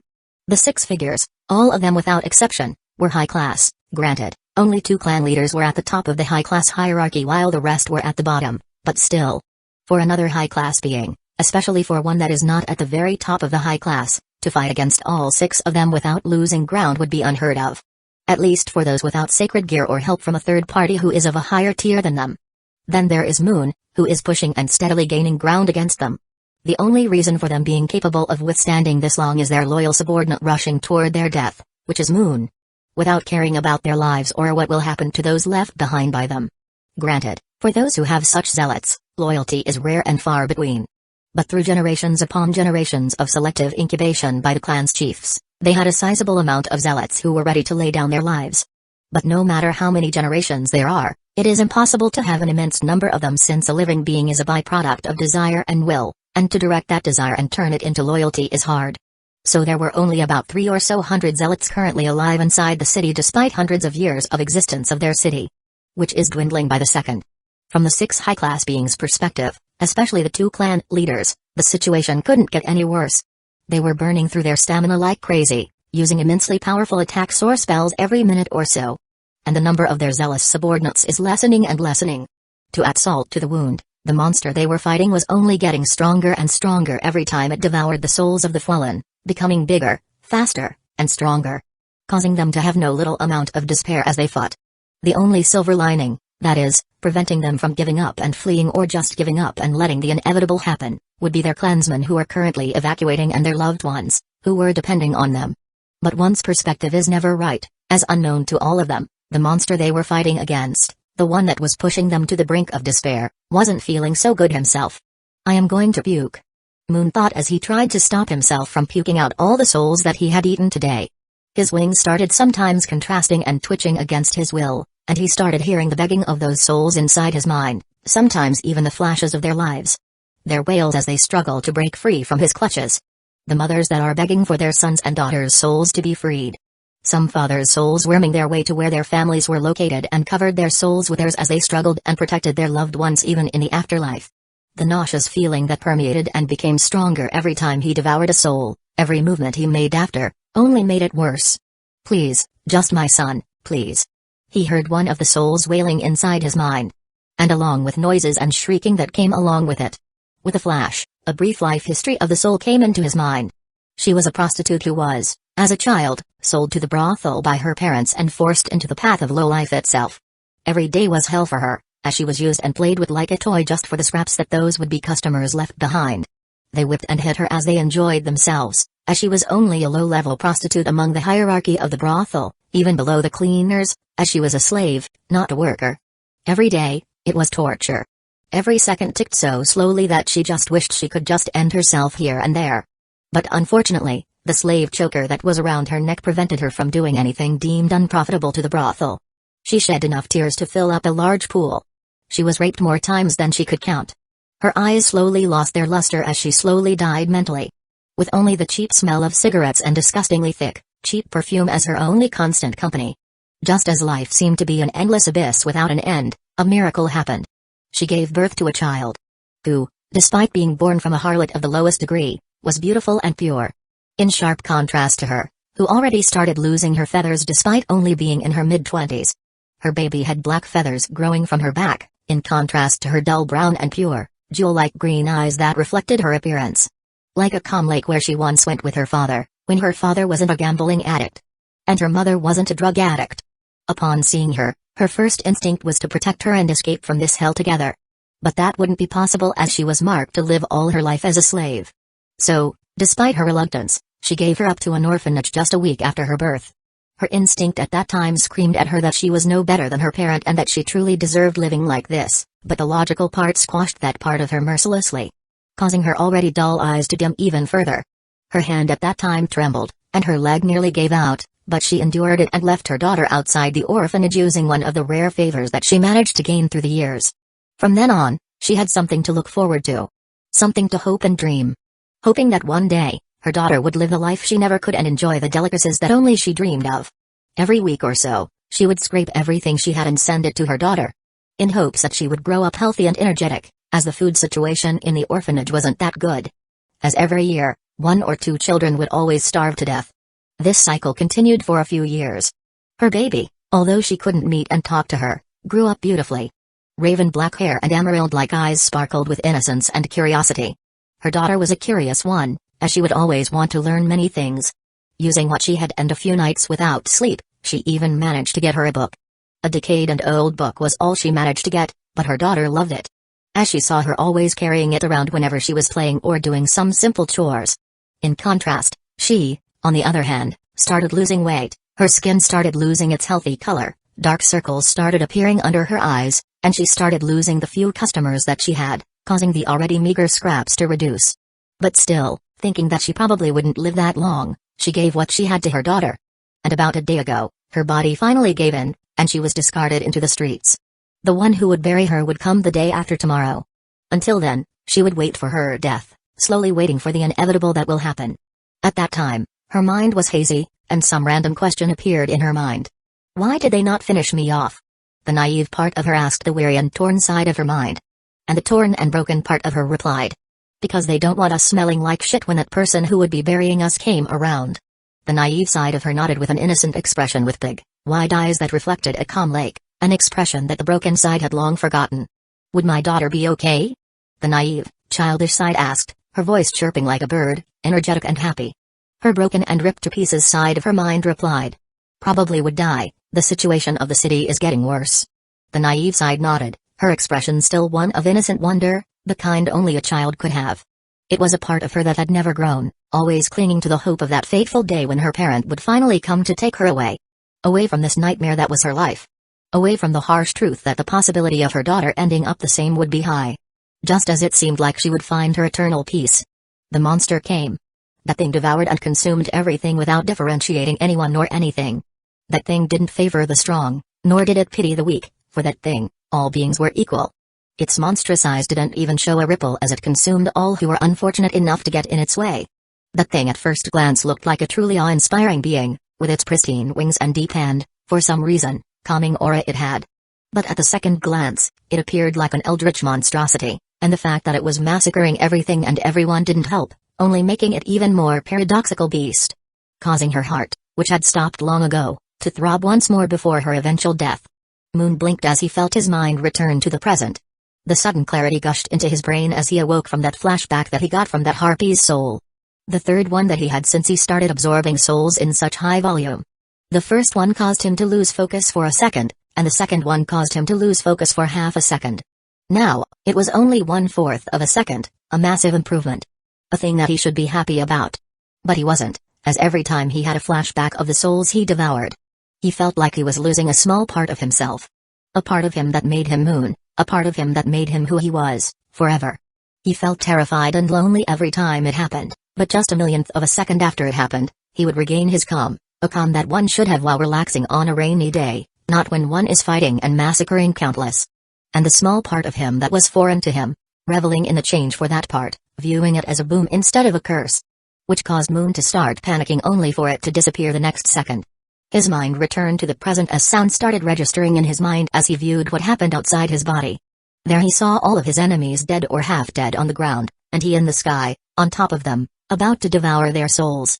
But before he did that, he let go of the souls of both the daughter and the mother, along with hundreds of other children or beings who suffered the same fate. The fate of not being granted the freedom that one should have while living, not being granted the joy of living in the world of the living, so he granted them the freedom in death. Instantly, hundreds of souls rushed out of him and disappeared into the sky, some flying towards a destination while some just dissipating in the sky. But his size and power didn't decrease as the 6 high-class beings and the soldiers who were dying through the city still flew to him to get absorbed by him. Slowly, he floated up to the sky as he basked in the light rain that had started just 10 or so minutes prior as he reveled in the monstrous power that he now wielded. Some part of the power he wielded is temporary, as only part of the souls and beings burned by him is absorbed, yet it is undeniable that he currently wielded a power equal to the ultimate class being. No, not just a low ultimate class, by his estimation, he is probably about peak mid-ultimate class. And he had a feeling that after digesting these souls, he would evolve into a ultimate class being. Raw sky-breaking, earth-shaking roar sounded in the distance, shaking the whole city in just one deafening roar that is akin to a shockwave of a nuclear blast as that sound spreads. With a shadow in the distance being the culprit. Third party? Moon inquired as he turned around and flew towards the Mink clan castle, specifically towards where the artifact that was capable of teleporting him out of the underworld was located. The sheer energy that the being in the distance radiated increased the gravity around him, causing not a few low-class beings to fall to the ground, defenseless. And that is from such a long distance. If that shadow came, it would be big trouble. Moon thought as he increased his speed even further and flew toward the Mink clan castle as he knew by instinct that he was no match for that shadow in the distance. Tiamat is an old dragon. Old even to the dragons, not just to humans and short-lived races. As one of the 5 dragon kings, it was expected for her to be old. But there were plenty of dragons even older than her, so she wasn't concerned. In fact, in dragon culture, ancient dragons are highly respected as those who have lived eons upon eons are most of the time extremely powerful or adorned with wisdom that surpasses any short-lived species. But the words wisdom and Tiamat the chaos karma don't go well together, a fact that she knew. But still, she wouldn't call herself an idiot or something like that. In fact, she was plenty smart, just that compared to other ancient beings like gods and other ancient dragons, she couldn't shine as much as she wished. But she made up what she lacked with undeniable and pure strength that earned her rightful place as the strongest among dragon kings, which in prospect means that she was a being just below the dragon gods, surpassing thousands upon thousands of other dragons and gods in pure strength. And thanks to her strength and senses, she was among the best. So when Tiamat sensed a holy energy of ultimate class angel in the underworld, in her territory, it surprised her, but not so much, as she had just woken up after a good nap. A nap. She took a nap after she earned an artifact, specifically called Dragon Spear. So she, in both curiosity and annoyance, flew to where she sensed the angel. And there in the distance, between the hills, she saw it. That angel, which for some reason looked like a flying eyeball, was destroying the small city that inhabited her forest without care or worry, as if that angel had nothing to worry about. As if that angel didn't enter the underworld, specifically her forest, but instead was in heaven or heaven's territory. This increased her annoyance, as sometimes, every few decades, she would come here and take away some treasures as tax for living in her forest. Now, the tax she could have would probably be reduced as they would probably take a significant amount of time to recover, a time which they could have used to collect or create treasures for her. Roar! She roared towards that angel, trying to stop it from doing any more damage to her sheep. No, her people. The ground shook, and the wind blew as the trees around her bent as if an invisible giant was crushing them, while also causing the angel to stop in its tracks. But, just a second later, the angel flew towards one of the castles. What is that angel doing? She wondered as she gazed upon the angel, who flew towards the castle instead of fleeing, like any being who met her probably should, deciding that she should hurry up, in case that angel killed more of her people. She increased her speed and blasted towards the little city akin to a speeding bullet with the size of a multiple whale comb together. Chapter 26 Moon shot towards the Mink clan's castle, his wings becoming an afterimage as he flew, cutting through the air despite his humongous size that otherwise should have slowed him down immensely. The wind resistance and the sheer weight would be too much, but fortunately, the laws of this world were weaker and more bendable compared to his previous life's world. Or it might just be that there are more primordial laws compared to his previous life. And in just a second, he was almost at the castle. A mere meters away, there was the castle window, and beyond, about 20 meters away from him, were Kale and Katu, standing outside the vault. And in the hands of Kale lay a totem that radiated an undeniable aura of space. Quite possibly the artifact. At least that was the thing he hoped. If they did not, chances are, he probably wouldn't be seeing the rising of tomorrow's sun. But unfortunately, just before he crashed through the walls of the castle, a humongous shadow suddenly appeared behind him and loomed just a few meters away from him, bearing down an immense pressure upon him as it quietly stood, watching. After that, it was a blend of confusion and dizziness as he was sent flying by the thing that appeared behind him. Time seemed to suspend as he traveled with the speed that he had never had as he crashed through houses like sand castles and city walls like a twig as he consecutively burst through them. Boom boom boom boom. Following behind him was the trail of destruction in his wake as the holes he made and the houses that he sent through slowly fell apart and crashed to the ground. And through the forced flight that he was forced to take, 10 or so civilians were crushed. Some, because the house they were in crashed onto them, and 2, because they were in the way of his trajectory, right where he was sent flying. They were crushed into bits of gore and flesh as they both blended into one big pile of flesh. R.I.P. for the mother and daughter pair who were hiding in the closet, and just a second after the crash, Moon shook himself out of the dizziness and confusion and flew towards the sky. His wings cut the air apart as they cleared away the smoke and dirt that had risen. He spread his immense 2 pairs of wings in full display and his eye blazed akin to a sun as he prepared a spell of his own. While looking at the Mink Clan castle and its surroundings. But there was nothing, absolutely nothing. Nowhere was the shadow that appeared behind him. He expected an instant follow-up attack, even an explosion of spells raining upon him. But there was none. Nothing suggests that anything attacked him. Nothing to show that he was attacked except for the purple bruise that he got and the flight path that he was forced to take. Instead, there was only a blend of calm chaos and burning houses with only a few beings present in the city. Where? Moon muttered as he surveyed his surroundings. Then suddenly a dark shadow appeared in front of him, casting its shadow into him and almost fully blocking the sun from reaching him as it towered over him. The being was a pale blue western dragon with celestial blue scales that seemed to suck the very essence of the sky itself, and the thick draconic pressure that accompanied the being was one of which he never saw as it nearly felled him. Only nearly as this time, Moon was prepared. He transformed his body into a flame for a brief second, just when the claw of the dragon swept through him, burning the claw in the process, and while in a flame form, he gathered a huge amount of holy energy enhanced by his flaming ability and sent it towards the chest of the dragon in the form of flaming spear. Infernal javelin. Moon silently though in his mind a massive explosion happens as Moon's attack hits the dragon point blank. First, it was the deafening roar that split the very air apart, shaking the very ground around him into smithereens as it tore open the sky, revealing the permanent twilight color of the underworld sky.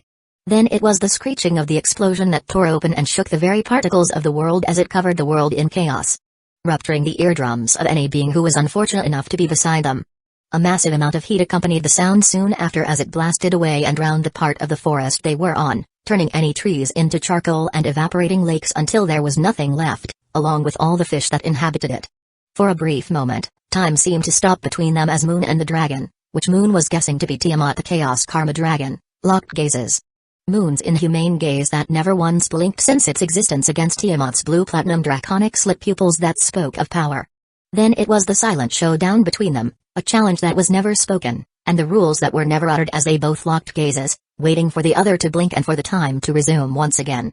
They gazed at each other in the silent world, Moon inspecting Tiamat's body and the wings, and Tiamat gazing at the angel's eyes and wings, which for some bizarre reason contained thousands of souls.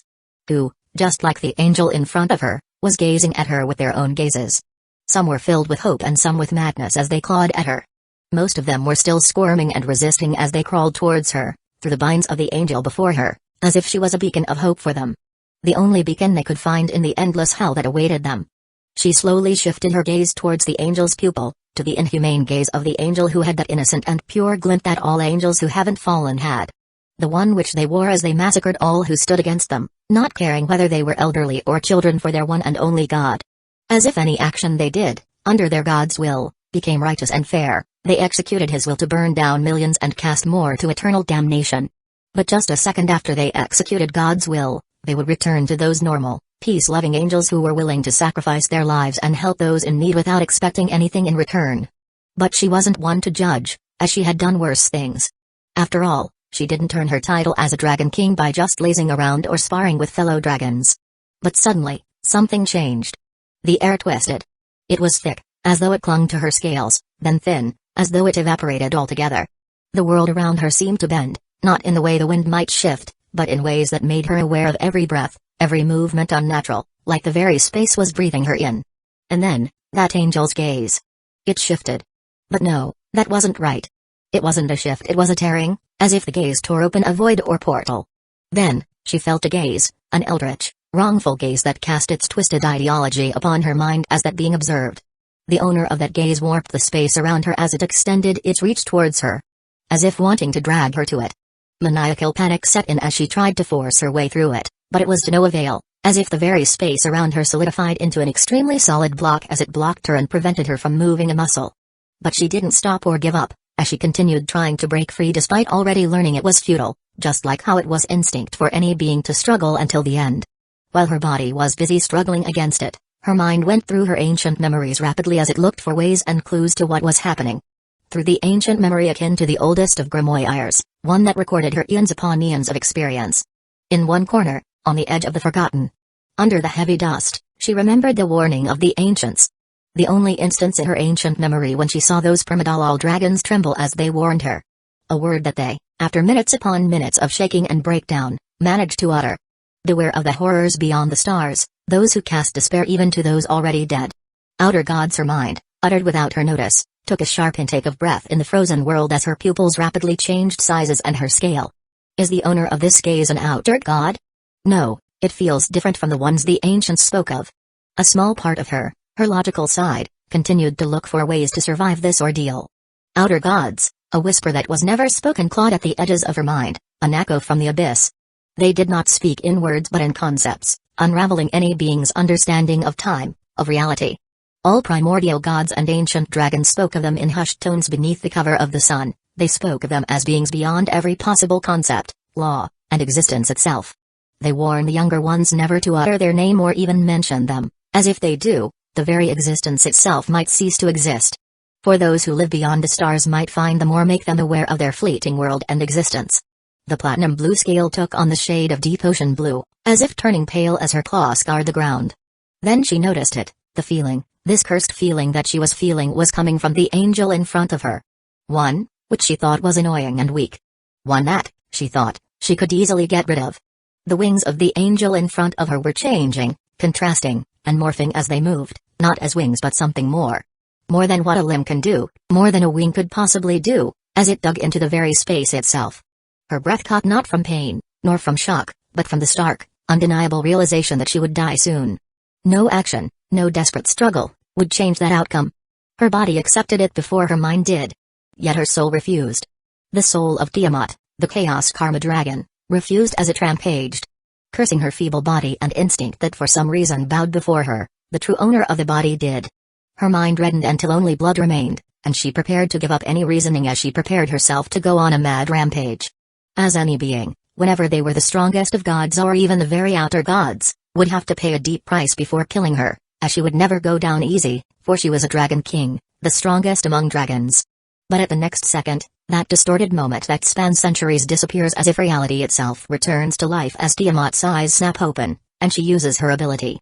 Cause and effect, and an ancient, deeply distorted voice sounds from her mouth as the reality corrects itself to its rightful place. Which is the unknown angel, for some reason, attacking himself without any reason. The Tiamat, the Chaos Karma Dragon, did not miss the attack that she threw towards the angel, as the angel hadn't managed to dodge her attack by dematerializing his own body in time. Boom! This time, with an attack that surpassed even the initial attack, Moon was sent flying towards a distant mountain.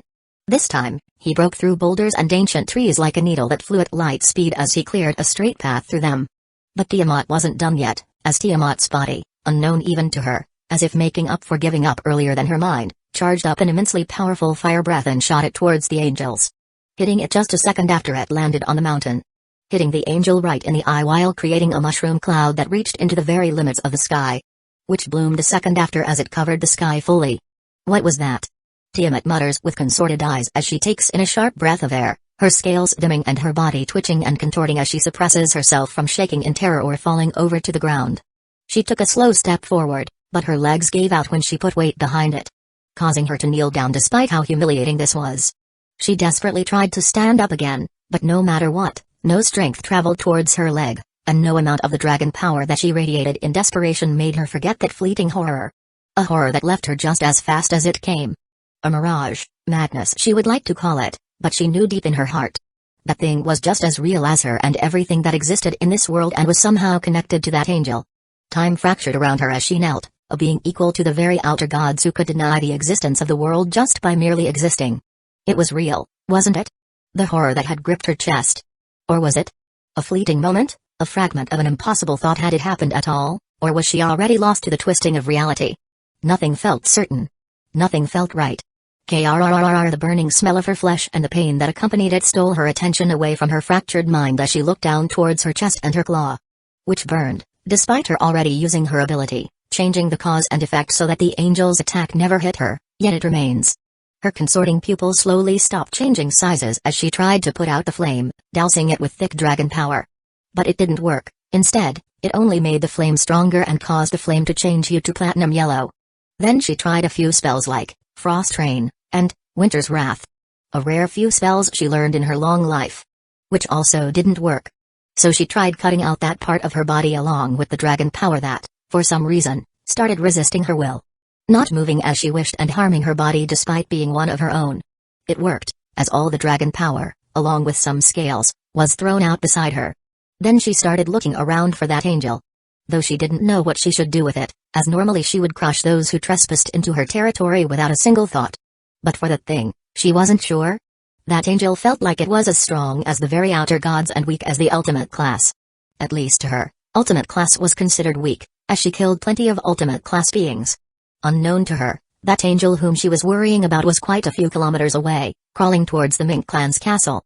Moon could be seen crawling towards the Mink clan's castle using his wings as spider's legs, as every feather that was once on his wings was burned to a crisp, leaving behind only the burned flesh. Yuk, though calling it crawling could be the wrong word, as he was moving with a speed surpassing even leopard speed towards the city. And in just a few seconds, he was inside the city, rapidly going towards the Mink clan castle. Midway to the core part of the city, he saw Kale and Katu, along with their bodyguard, running towards him. But his eyes were blurry as his eyes, which he thought to be as tough as adamantium, were cracked in several places, and one part was even open. Golden liquid was dripping down from his eyes. And to add salt to a wound, for some reason, just when he and Tiamat, the Dragon King, were having a stare down, everything for some reason darkened. He woke up on a distant mountain, injured quite badly, along with a considerable amount of souls, about half of the souls that he managed to collect gone with no sign of where or what exactly happened. Frustrating him to no end, the temporary boost that he was getting disappeared, and the only silver lining that was preventing him from vowing a blood vow towards Tiamat was the fact that the souls he now had were enough for him to ascend to the ultimate class without a problem. When he got close enough to them, he heard Kale stop in front of him. Her eyes were wide, and her mouth was hanging open in deep shock. "What happened to you?" A question that he didn't answer, as he was in a rush, putting it lightly. "Artifact now," he demanded in his eldritch voice, as for some reason, he wasn't capable of normal speech currently. Kale's leg falters as if in shock, and she takes a step, but Katu, who stood behind her mother, hugs her mother and whispers. "Mother," questions later. The hug from her daughter seemed to bring down her shock as she took out the artifact and activated it. Soon, a blue circle appeared around them as it teleported them to the human world.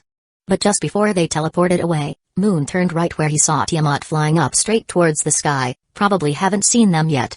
Just a second before they left, Moon, using his eldritch, cursed voice, spoke. "Tiamat of the Dragon King, I shall remember this slight," Moon said as he disappeared from the underworld. His voice, eldritch and cursed, reached Tiamat only a second after he disappeared due to how slow sound traveled. Chapter 27. The night was snowy and windy, as one would expect when it was still February, as it was one of the coldest months in Japan. But still, for Kawa City, it didn't diminish them. Instead, it only added a layer of pristine white coat over the city, making the city even more beautiful than without it. The neon lights of the city made the city glisten like a jewel of various colors as street vendors sold takoyaki, yakisoba, or even yakitori. And the people who were touring or spending time around the city sometimes bought a few of them with peaceful smiles adorned on their faces. The giggles of young girls accompanied by their boyfriends, the haughty laughter of children as they ran around doing what they wished, and the middle-aged couples who were traveling around the city in reminiscence of their younger days. All in all, the city was one of happiness and laughter, but still, just like there would always be a shadow when there is light. A few places, like abandoned buildings or abandoned churches, were empty and without people. But the abandoned church wouldn't be empty for long, as a group of people with 4 fallen angels with 1 pair of wings that was as dark as the night sky came about. Mind explaining to me what we are doing here? A small girl with blonde hair, which was styled into twin tails, and blue eyes spoke with annoyance.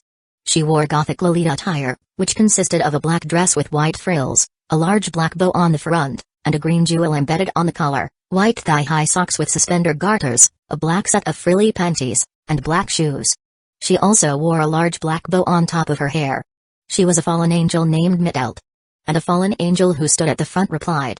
Orders from above, check for sacred gear users or anyone talented. Recruit if possible. If not, just watch.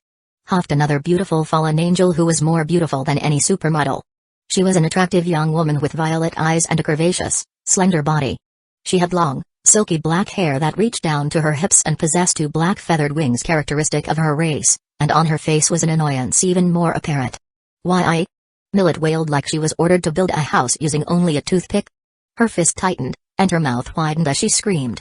And her scream seemed to annoy Rainer even more as she shot Millet a vicious gaze.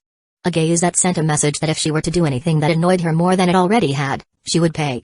Millet understood her gaze, so she stopped and turned right to look elsewhere while huffing. An act she did because she was trying not to look scared off without looking like she was. After this, they flew to an abandoned church and ordered a few of their subordinates to set up the base, the most minimal one, but still a base. All while they barked orders without care. After some time, they finally finished setting up the base and started relaxing. A fallen angel named Kala Warner started by taking a long, warm bath while Danasik was having fun with a human girl that he grabbed along the way. He took his time as he savored her fully from top to bottom, as he hadn't had any chance to release some pent-up frustration recently. Millet also wanted to enjoy herself like him, but because her toy was already broken, she had to go to the city to get a new one. Rainer also accompanied her to the city, not to find a toy or something, just to comb through the city and get an initial investigation in order. Also, along the way, she could enjoy herself by ruining the lives of unfortunate people, especially those who were enjoying themselves. As ripping the smile off a happy couple brings her the most satisfaction, no, bringing pain upon rude bitches brings even more satisfaction. Rainer thought as her mind wandered towards the past, where once, while traveling around Europa, a rude village girl called her breast sagging. A vicious and cold smile slowly creeps upon her face, and the edges of her eyes squint in happiness. She got what she deserved. Rainer thought as she remembered how she sold her to a most run-down brothel as a lowest-rung slave prostitute. She even went through the trouble of killing all her family members just in case they went and brought her back. The bright eyes of hers that slowly dimmed over time as she was rammed through by tens of men every day and how her body slowly gave up brought her a pleasure like no other. A pleasure that not even the greatest of sex or even the strongest of drugs could ever hope to emulate. As a consequence, it made her forget about things such as the pleasures of the flesh or the powder keg that was called drugs, but she didn't miss them much as she had enjoyed the pleasure of flesh and drugs more times than she could count through the millennia that she lived. I should just get a brief scan in order tomorrow and leave. Rainer thought as she decided to leave this city after only half-heartedly combing through it once. After all, what are the chances that anybody would check up on this city after she left? Not only that, but for there to be a sacred gear right in this city in Japan? No way in hell.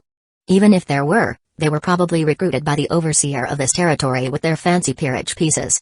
Though unknown to her, in another possible future, because she was previously here and had investigated, she would later be sent to Kwa again. Due to several coincidences and her ambition, she would lure Asia Argento, an excommunicated nun, to this city to steal her sacred gear.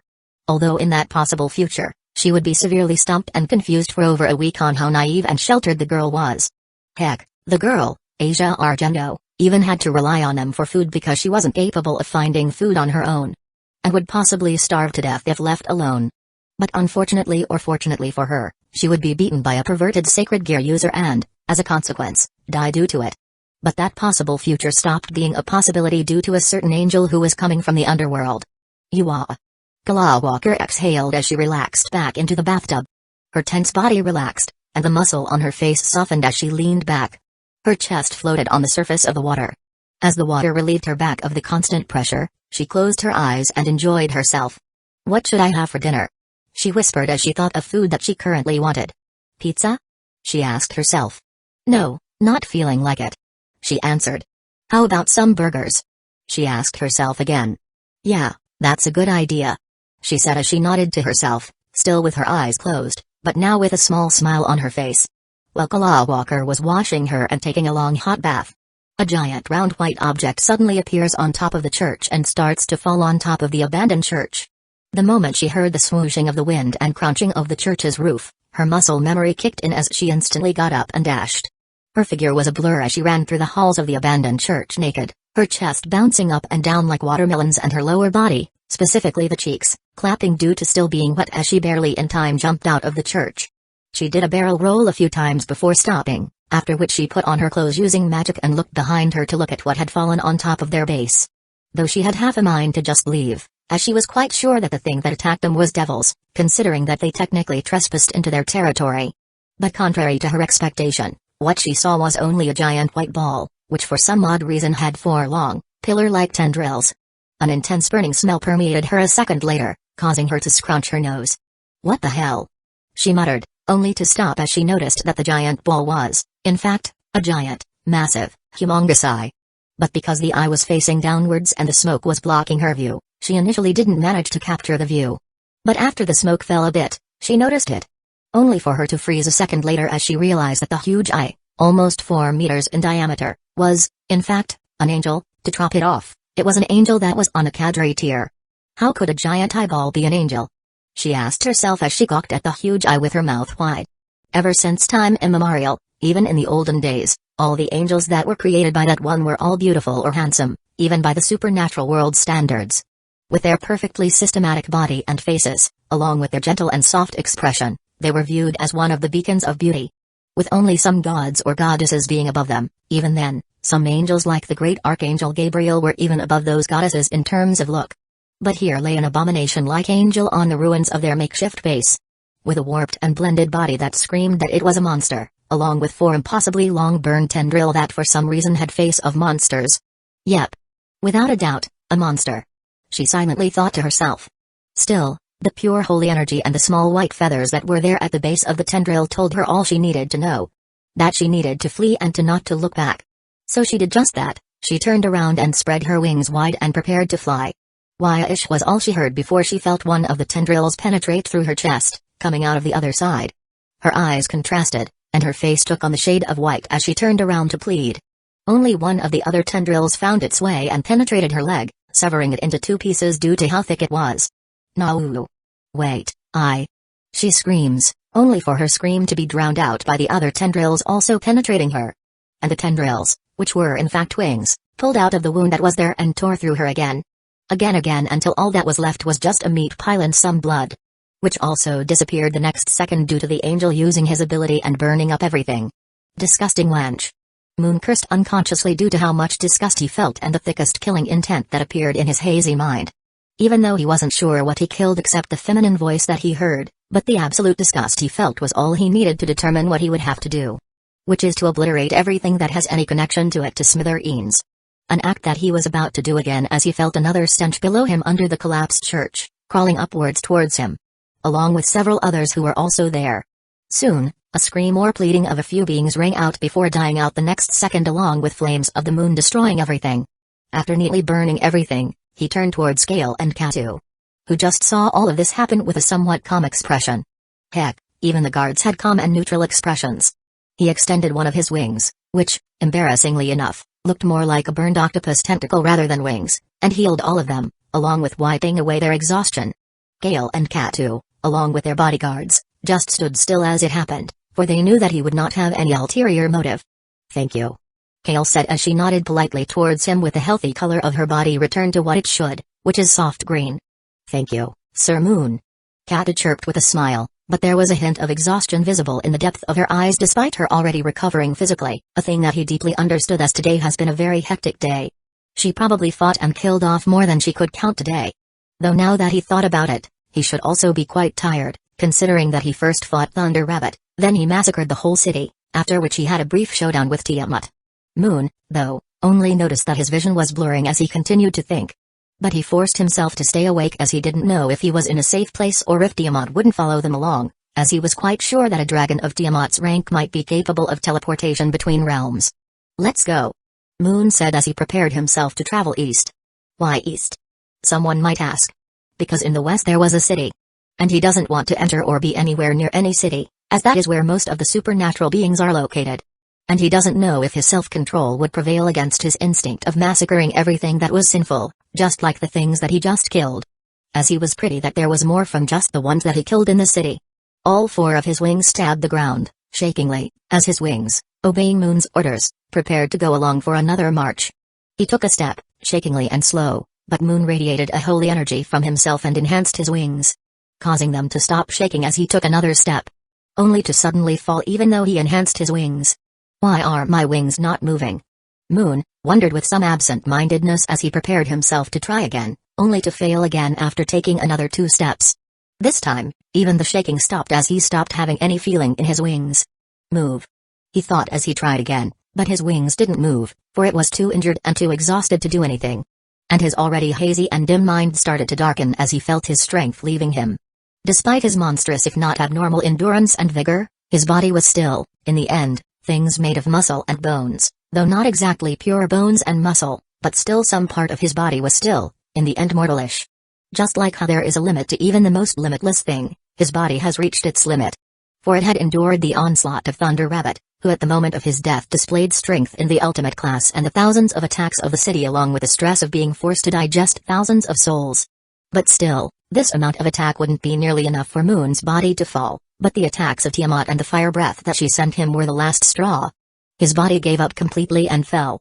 But due to a miracle that was the thousands of souls that were stuffed inside Moon, by using sheer will, and to the fact that the souls inside him were still fresh and hadn't completely forgotten their life story and their fear of the monster that was Moon, he was capable of controlling them and, in the process, controlling his body temporarily, which he used to crawl to the city and escape the underworld. And the eldritch voice that Moon was talking about was the souls inside him repeating what he said, all at the same time. But even a miracle has an end.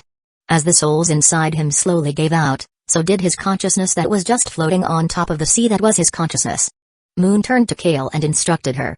"Protect me and find a safe place until I wake up." Kale nodded at him with a solemn face, a face that he desperately needed as he was, putting it lightly, in severe panic and exhaustion. Slowly, the world around him dimmed as his vision blacked out until all he saw was darkness. Kale stood beside Moon's body quietly, her body tense and her eyes furrowed, but there was a hint of unease that Moon couldn't capture due to his blinking consciousness. An unease that was caused by the fact that she doesn't even know where they are, just that they are going to a place called Vatican, Rome, where they would then go to heaven. Nevertheless, no matter how uncertain she felt, she would always have to show a confident front and move forward. For she was the sole pillar of this team with Moon unconscious. "Ariel, fly to the sky and survey the surroundings, put extra focus on the west." Kale said this as she used all the scraps of intelligence she had. Which is not much, as she only knew that Moon was trying to go west and that he killed several beings just after being brought here. Through the brief glance that she had, she determined that they were probably fallen angels. Ariel, the harpy, nodded as she flew to the sky to survey the surroundings, only for a blazing red ball of destruction to run right in front of her, halting her in the process. Kale turned to where the attack came from, and she saw several humans, no, several devils, judging by the wild and heavy demonic energy she was feeling, coming towards them. 2 of them have more energy than her, though she wouldn't say they were stronger due to how some of them had nervous expressions, though not much, just stiff expressions and somewhat rigid head movement. But the main reason is how sluggish they are in manipulating their energy, quite rough around the edges as they prepared their spells. "Halt!" She heard the one on the head, a red-haired girl, yell as she flew closer. Chapter 28. Kale and the rest of the group turned to the group with the red-haired girl at its head. All of them, even Katu, had a serious expression as they warily stood their ground. Their hands rested just above their weapons as they watched each movement. Kale slowly took on a crouching stance, which was an equivalent of a combat stance to her, as she stared at the red-haired devil girl and several others who stood behind her. A white-haired little girl, a blonde boy, and a dark-haired girl. While both groups were observing each other, Kale noticed that the red-haired girl's eyes shifted towards Moon's unconscious body, which was still releasing an intense burning smell, specifically from its wings, though other part was also burned to a certain degree. Kale slowly started walking left, step by step, her legs slow, yet without stopping. Her eyes never left the devils as she waited for them to make a sudden move. But in the end, they didn't, as Kale now stood between Moon and the red-haired girl. The frown on the girl's face deepens as she turns to look at her eye. The devil girl opened her mouth. "State your purpose and the reason you're here." Her voice was calm yet had a faint shadow of authority. Yet, Kale didn't answer, nor did she move. She just stood quietly, though on the inside, quite a bit of a thought was getting processed. A noble? Quite possible, observing from how she acts and the small habits that she unconsciously does. Her eyes shifted just a bit to the left, to the black-haired girl who stood slightly behind her. Such as walking in front of others without care, even though that black-haired girl almost had the same amount of energy as her, granted 20 or 30% lower, but still for her to do it so casually and how she carry herself. But for now, it's not important. What's important now is, should I fight or flee? Although I am pretty sure we can defeat them, I don't know if there is any backup, but fleeing with Sir Moon isn't possible. With how big he is, and the artifact isn't charged yet. Wait a second. Kale thought with a bit of a confused expression. Why fight or run in the first place? Why not just try to solve it politically? She thought to herself while silently blaming the battles that she had just taken part in and the unconscious thought process engraved into her that angels and devils are beings of polar opposites, as it caused her to instantly assume that the devil in front of her was an enemy. However, she still would have the same view if Sir Moon did not clarify that the three factions would not kill each other in sight. "Pardon yous, miss?" Kale asked as she stood up and politely bowed while inquiring how she should address her. "Greenery, Rya's Greenery." The girl said. "Excuse me, Ms. Greenery. But due to an accident involving an artifact, we were forcefully teleported here. We don't mean any harm, as we would immediately leave," Kale politely said, with her eyebrow dropping down and the edges of her mouth curved upwards in the form of a polite smile. While showing both of her palms towards her, a goblin equivalent of a polite surrender, but in this case, the meaning was, "We mean no harm." Rya said, with a questioning tone in the end, feeling stumped and a bit stunned on what she should do now. Just a few minutes ago, she was relaxing and playing chess with her queen, Ecchi no Hijimara, when suddenly an immense amount of holy energy of an angel appeared on the edge of the city. Specifically in the direction in which the abandoned church was located. At least that was what she thought through her senses, though she was pretty confident in her assessment, as devils were naturally more sensitive towards the holy energy of angels. When she first sensed it, her first thought was to escape, as that holy energy not only was immense but also had some sort of dreading feeling to it that somehow made it hard for her to breathe. But she shook it off and started gathering her courage to fight or escape if necessary. But just as she finished gathering her courage, which actually took about a minute or two, she noticed that the holy energy was, for some reason, moving frantically 1 second and freezing a second later. A sign that the owner of the holy energy was exhausted and was trying to gather what remained of holy energy to keep going. A thing that gave her some courage, as she immediately sent Konko, a Nekozu, a rare species of Nekomata, to check up on it from a distance while they viewed it from a bit further. When they got there, they saw a huge eye trying to stand up from a distance. Its leg shaking as it took a step, only to fall. After which, it tried again and failed also. And just a few seconds later, the eye fell to the ground with a massive thud, a thud that even she heard from this distance. So she stopped Konko from checking up on it as it was already safe and flew to the angel. The other creatures that were around the angel weren't so strong, judging by their magical signature. She threw a warning ball of destruction towards the harpy, who was in the sky, stopping it in her tracks. After which, she flew closer to them and was about to capture them. If they resisted, they would beat them up and then capture them. Only for an unexpectedly polite conversation to take place. One that she didn't even think would happen in the dozens of scenarios that she envisioned. But still a pleasant surprise as she had learned that they weren't there to attack them or take them hostage. Instead, it was only an unfortunate accident. After that, Kale and Ryaz talked a bit, Ryaz asking quite a few questions to verify if what she said was true, which the goblin, Ryaz learned its name was Kale, answered without a pause or getting stuck, at least most of them, as Kale said she didn't know some things because she was just a servant. A thing that she understood, and the faint instinct of her telling her that she wasn't lying and wasn't plotting anything helped Ryaz relax her guard. "What kind of artifact teleported all of you?"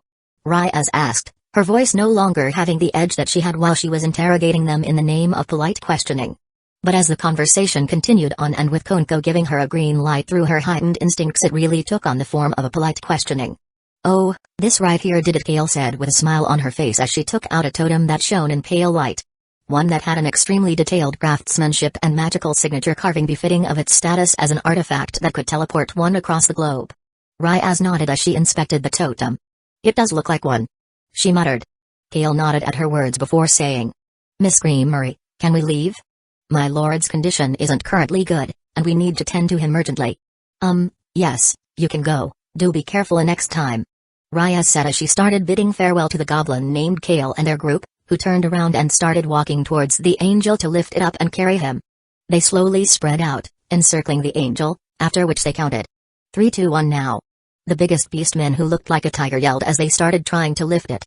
Trying was the best word, as they barely even moved him, despite Kale and another beastman already casting levitation spells. But for some reason, when the spell reached Moon, it severely weakened, and the angel was unexpectedly heavier than it looked. She guessed that the angel would be around 30 or 40 tons since it was about 4 meters in diameter and had 4 giant tendrils. But judging by the dent its tendril made and the hole that was created by its body, it looked like it was about 60 or so tons. Again. The beastman again yelled as he tried even harder. His muscles bulged like they were about to burst, and his pulses started coiling like snakes, but still in the end it was useless. They barely even lifted him 10 or so centimeters before falling to the ground. Do you need help? Ryaz inquired, feeling like if she didn't help, they probably wouldn't even move the angel a meter before the sun rose. And she doesn't want to set up an illusion on the ruins of this church to prevent humans from seeing it. The one who answered her question was a goblin girl who was gasping air like it was a precious commodity, possibly daughter of the goblin. Yes, please. After which, she turned around to look at her peerage to see their reaction. Which, much like her, didn't mind. So they spread out and prepared to lift the angel, each of them spreading into 5 as they walked, with Ryaz taking the corner that was closest to her. With the goal of moving the angel at least 100 meters down the hill, away from plain view. But when Ryaz touched the angel, she quickly retracted her hand as she felt a burning sensation. Ouch! She said as she looked at her hand. She felt as if a burning hot needle penetrated her hand. She looked around and noticed that Takeno was also, much like her, rubbing her hand. But the rest, Konko and Yo too, were grabbing it. Didn't your hand get prickled? She asked Yodo and Konko while raising one of her eyebrow. Yodo shook his head in denial. Well, I do feel like I am grabbing a hot stone. I didn't get prickled. Konko, on the other hand, shook her head. Hot, but no prickles. She nodded at them, thinking that it was some sort of angel thing that she didn't know about. Like devils touching an angel, specifically the one of high rank would get one burned. So she materialized a few thick winter gloves, distributed them, and tried again. This time, they managed to lift it 30 centimeters and moved him about 10 centimeters. But no matter what kind of spell she tried to cast, it would be severely weakened to the point that it would only display a shadow of what it should. For the next 10 minutes, they slowly transferred him, extremely slowly, to the point that she even suggested cutting down a few trees and using them to roll him more easily. A notion that was abandoned because when they tried it, the trunk of the tree instantly snapped as the angel was round and most of its center of mass was on a single point mass. Just as it seemed like they would spend the night transporting him, with an audible thud, a group of people came. Ahem. Sonesteri, heiress of the Saitri clan and a bespectacled young woman with a slim figure, black hair styled in a short bob cut, and violet eyes, stood quietly behind them. With her peerage behind her back, along with an addition of 2 fallen angels, specifically Rainer and Milim knocked unconscious, and slung over 2 of her peerage members' shoulder. What are you doing, Ryaz? She asked while fixing her glasses with her finger, with the smallest hint of confusion visible in her voice. She could get the general situation through brief glance. Ryaz and her peerage, along with several others, were lifting what seemed to be a giant eyeblesh angel. She wasn't sure why and how there could be an angel like this. And why are they even doing it in the first place, she didn't know, and that confused her. Oh, Sona, I was just trying to transport this angel to a place away from the human eye. Ryaz said while bolting upwards and fixing her clothes a bit. Sona put her hand on her nose as she massaged them, feeling like her friend was getting stupider every day. Did you try teleporting him? Ryaz said, not knowing what to say. Alright, I understand. Sona said as she walked closer to the angel and started setting up the teleportation circle. While the transported object is immensely huge, because the distance is quite close, she thought it wouldn't take too much energy. Slowly, the teleportation formation fully envelops the area around the angel as it slowly completes. Why-ish the glow of the circle cast light upon all of them, and then the angel moved only 4 meters to the left, instead of 100 or so meters as Sona had intended. What? She quietly whispered to herself as she looked at the angel and the distance it had gone. Ryaz turned to her after looking at the angel. Sona, 4 meters wouldn't be enough. Sona just glared at Ryaz with narrowed eyes for a second before replying. I know. After this, she walked past the angel and started conjuring water and clearing the path for the angel to roll. Her hand moved swiftly, and her magic cleared it in seconds as a simple path was created. After which she manipulated her water and turned it into slippery ice to reduce friction. A simple application that she learned from her sister, although she rarely used it. After that, she motioned towards them, signaling to them to do it. A motion that they all nodded as some of Suna's peerage members helped them and pushed the angel down the hill, though midway through, they almost lost control. Almost as at the last second they managed to reduce its speed enough to regain control. If they, at that time, lost control, they might have just caused the angel to roll down the hill like a bowling ball and strike down trees like pins. A sight that would cast a bit of a smile on some of the people present, also a snicker or two. After they transported it enough, Ryaz conjured up a simple illusion barrier to make people ignore the angel. That should do it, Ryaz said as she gazed at her handiwork. One that she was quite proud of, as it was one of her best illusion domes yet.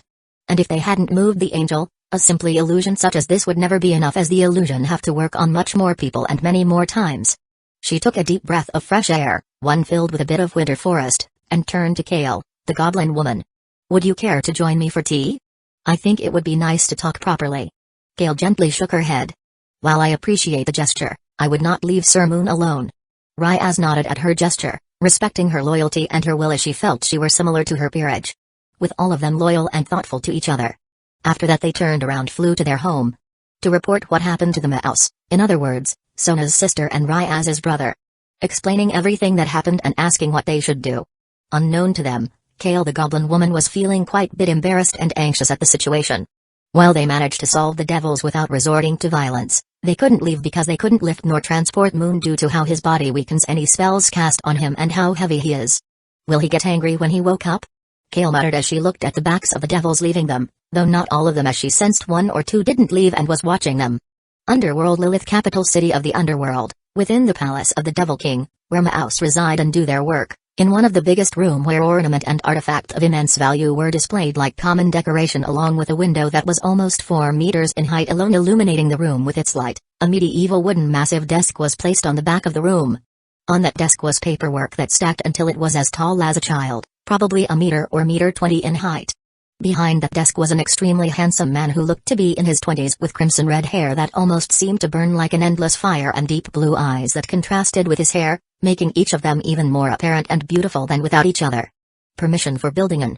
The man, known as Sir Lucifer, read quietly as he judged if a private hotel would be built in the east district of the city. One where middle upper or upper lower civilians lived. His eyes, in just a brief few seconds, read through all of them, and he signed his name on the edge of the paper, giving permission. Ring ring ring ring from beside him, on the desk right where his work phone was located, his private phone rings. He extended his hand and grabbed and saw Ryaz, his sister's name on it. Upon seeing the name, his expression instantly softens and his eyes instantly lost the sharp edge it always had as he instantly picks it up. Ryaz, did something happen? Did you need something? He said, his voice crisp and pleasant to hear, also deep in its own way. From the other side, he heard his sister mutter something quietly in her mouth. About how she should explain the situation. A thing that instantly piqued his interest, as after all, there were a few things that his dear sister would hesitate tell him, if he remembered correctly. The last time something similar to this happened was quite a long time ago when she requested that she wanted to go the human world as a territory overseer. A thing that he solved with a phone and a few words. After a second or two, Ryaz, his dear sister, seemed to finally got ready. Big brother, an angel on ultimate class crash landed on my territory due to an accident. Sir Lucifer's finger unconsciously tightened around the phone when he heard the ultimate class angel, but relaxed after hearing that it was on accident. It meant that at least his sister was currently safe and sound. I understand, Ryaz-tan, I will take care of it, you don't have to worry. Though who was he? Was it Remy Eel? Or Serial? If you don't know, describe it for me. Okay? Ryaz's voice sounded a bit unsure as she continued. Well, first it was 4 meters in diameter and 4 burn tentacles instead of wings. 4 meters? Tentacle? Sir Lucifer's, who was listening on, asked dubiously. His expression got warped as he listened. The paper that he was holding in his other hand, falling to the ground. Also, its body is a massive eye, and it probably weighs around 60 or so tons. 60 tons? Eye? Sir Lucifer continued asking, not knowing if he was hearing it wrong or his sister was drunk or charmed through magic. Though possibilities of her being charmed was of much higher possibilities. And Ryaz, not knowing that her words had confused her brother to no end, continued mercilessly pounding out things that Sirst Lucifer had never even dreamed of in his dreams, and it is laying on the edge of the city unconscious due to the injuries it received, along with its subordinate, 2 goblin, 1 harpy, 3 beast men. She continued, but Sirst Lucifer heard nothing from it as he was preparing to go to the human world himself to see the legendary angel that his sister was talking about and to also take his sister back to the underworld with him. As the though of an angel, no less in ultimate class inside Ryaz's overseeing territory, raised his alarm bell to ring quite a few times. After all, just like there are warhawks who want to start the war in the devil's population, there were also angels in heaven who wanted to do the same. Only for an ice crystal, with his fellow Ma'os, specifically Seraphal Levition's magic signature appeared in front of him. And from it, a message instantly played out. Lashitan, don't worry. I am already on my way, I will take care of it. The crystal started growing brighter in 7 different colors, and a faint shadow of a girl wearing a magical girl outfit appeared. For I, magical girl Sarachan is coming to the rescue to beat the bad angel who scared my Sotan. Sirst Lucifer stops in his tracks and sits back into his chair. His tense body relaxing as he returned to the paperwork. Trusting that she will be capable of protecting them. Chapter 29 Moon was dreaming. A dream that foretold of a scene that he could barely capture within his fragile mind. A scene that could crumble any mortal's mind until nothing but a single word remains in one's head. Holy was the word that would remain despite everything that the mortal had cherished throughout their lives. Whenever they had a son or daughter, whenever they had a wife or husband.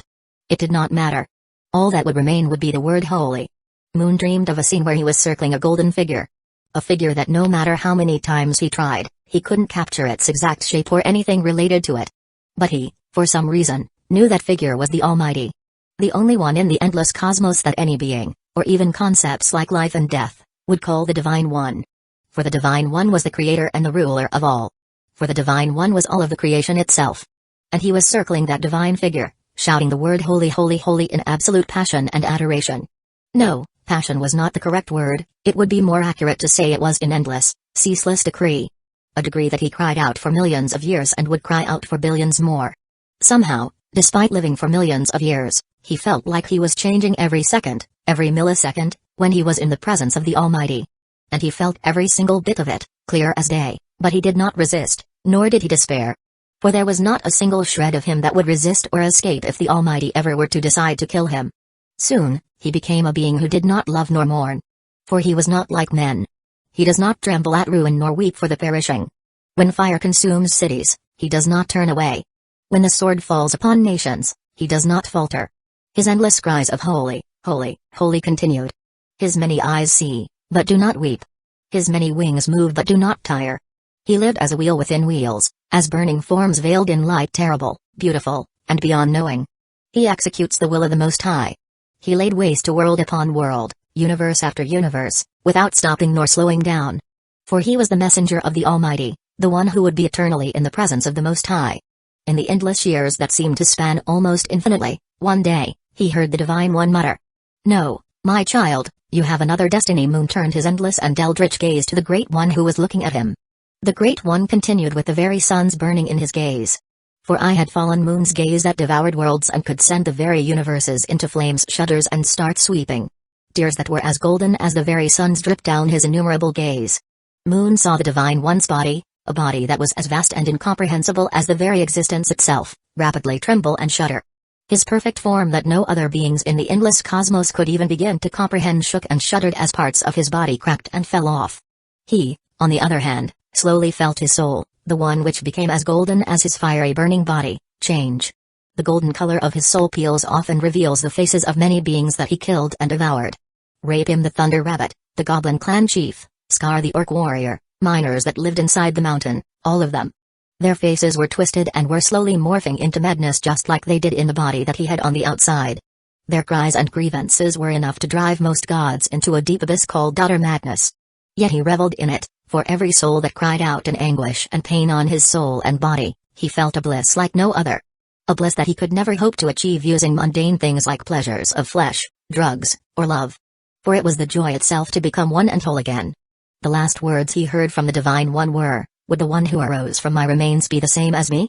His endless divine voice, echoing through galaxies and universes, for some reason came out as weak and fragile in his ears, no matter how much blasphemy it was. Outside world, Gale, who was sitting beside Moon on the outside, noticed that some sort of light was coming out of Moon's body, one that was completely unlike holy energy. Golden, yet blazing white. At first, it was slow and little, but soon it picked up speed and formed a cocoon around him. A golden cocoon that was as big as 5 meters in diameter and had some sort of strange symbols on it that Gale had no idea about.